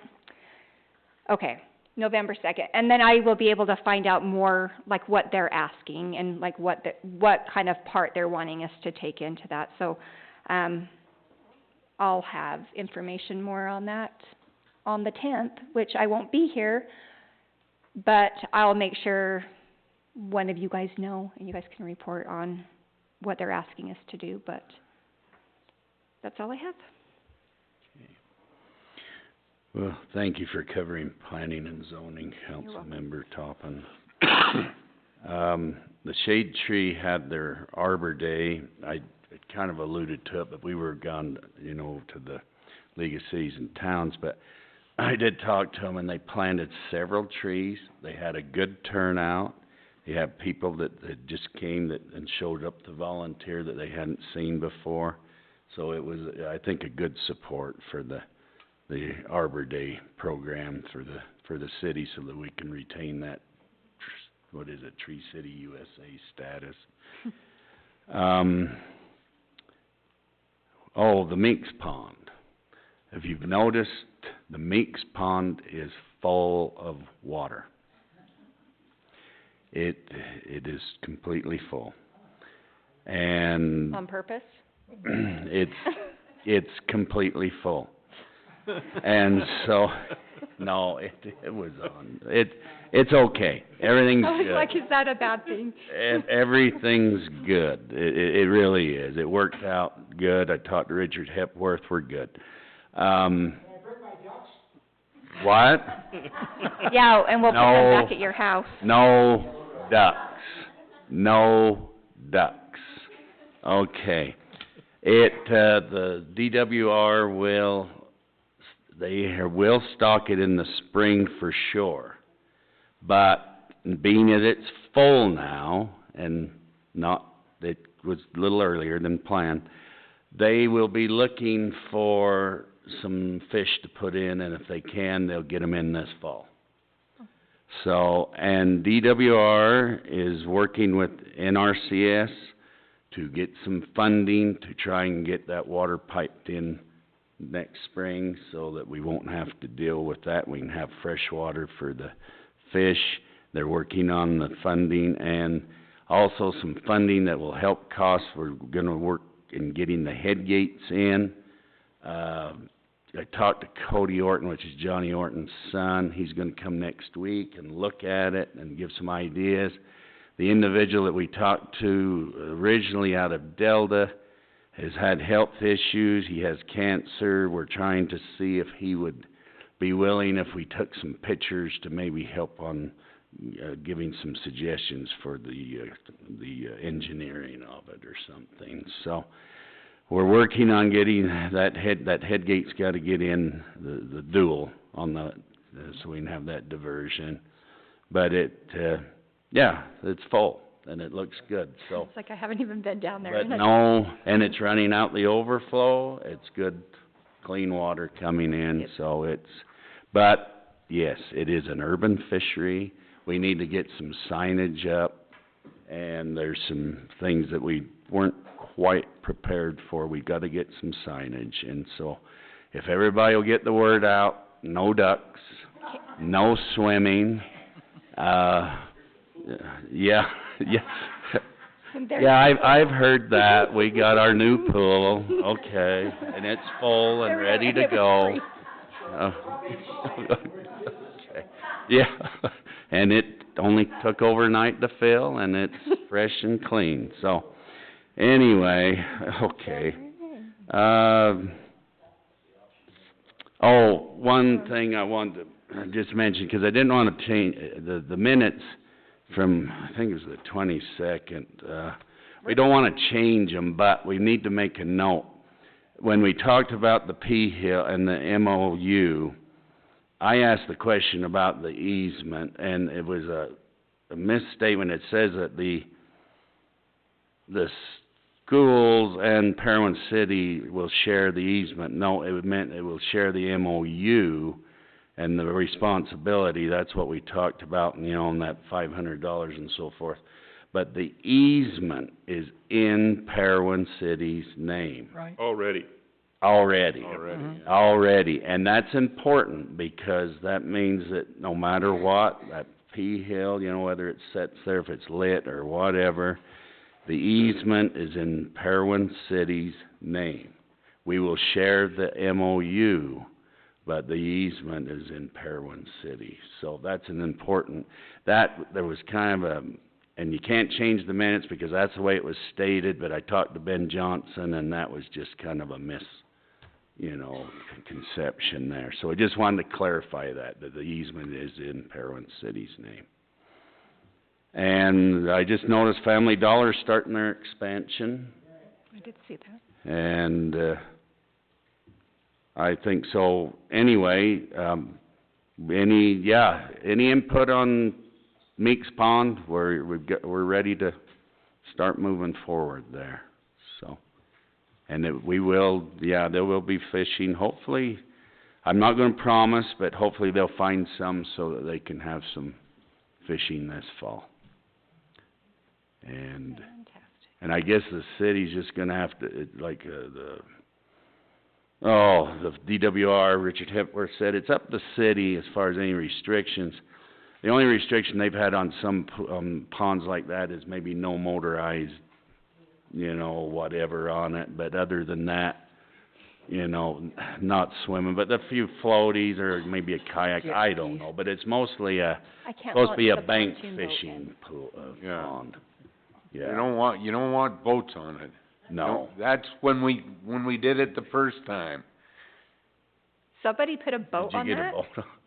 Oh, they wanted to have the fishing rings, you know, Oh, the float things and- no. Oh, I see. No, you No, it's make supposed it, to be a bank fish. it's a bank fishing, Yeah, and you keep it, yeah. you don't, No ducks.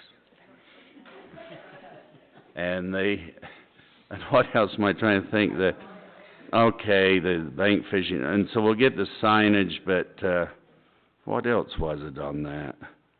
It's just the fishery, well, anyway, hopefully, I think it's gonna be good. And I think that there's some city employees, Justin Daly's, he's good. And I appreciate it. The pond's full, so, anyway, it's good. Thank you. Thank you. You've heard a lot from me tonight, Mayor, so I'll be really short. I just wanted to commend the city employees. In the last meeting, we talked about, one of the requests was, can we please get the sidewalk fixed before Halloween? In Monday morning's meeting with the staff, I said, is there any way we can do this? It's hard to get concrete, you know, we don't really pour concrete, and that afternoon, they were out there working on it. The next morning, they poured concrete. And that, it was a small thing, but a big thing. I was really proud of them, so I wanted to commend them about that. I noticed that too. There was a little kid who ran through the concrete.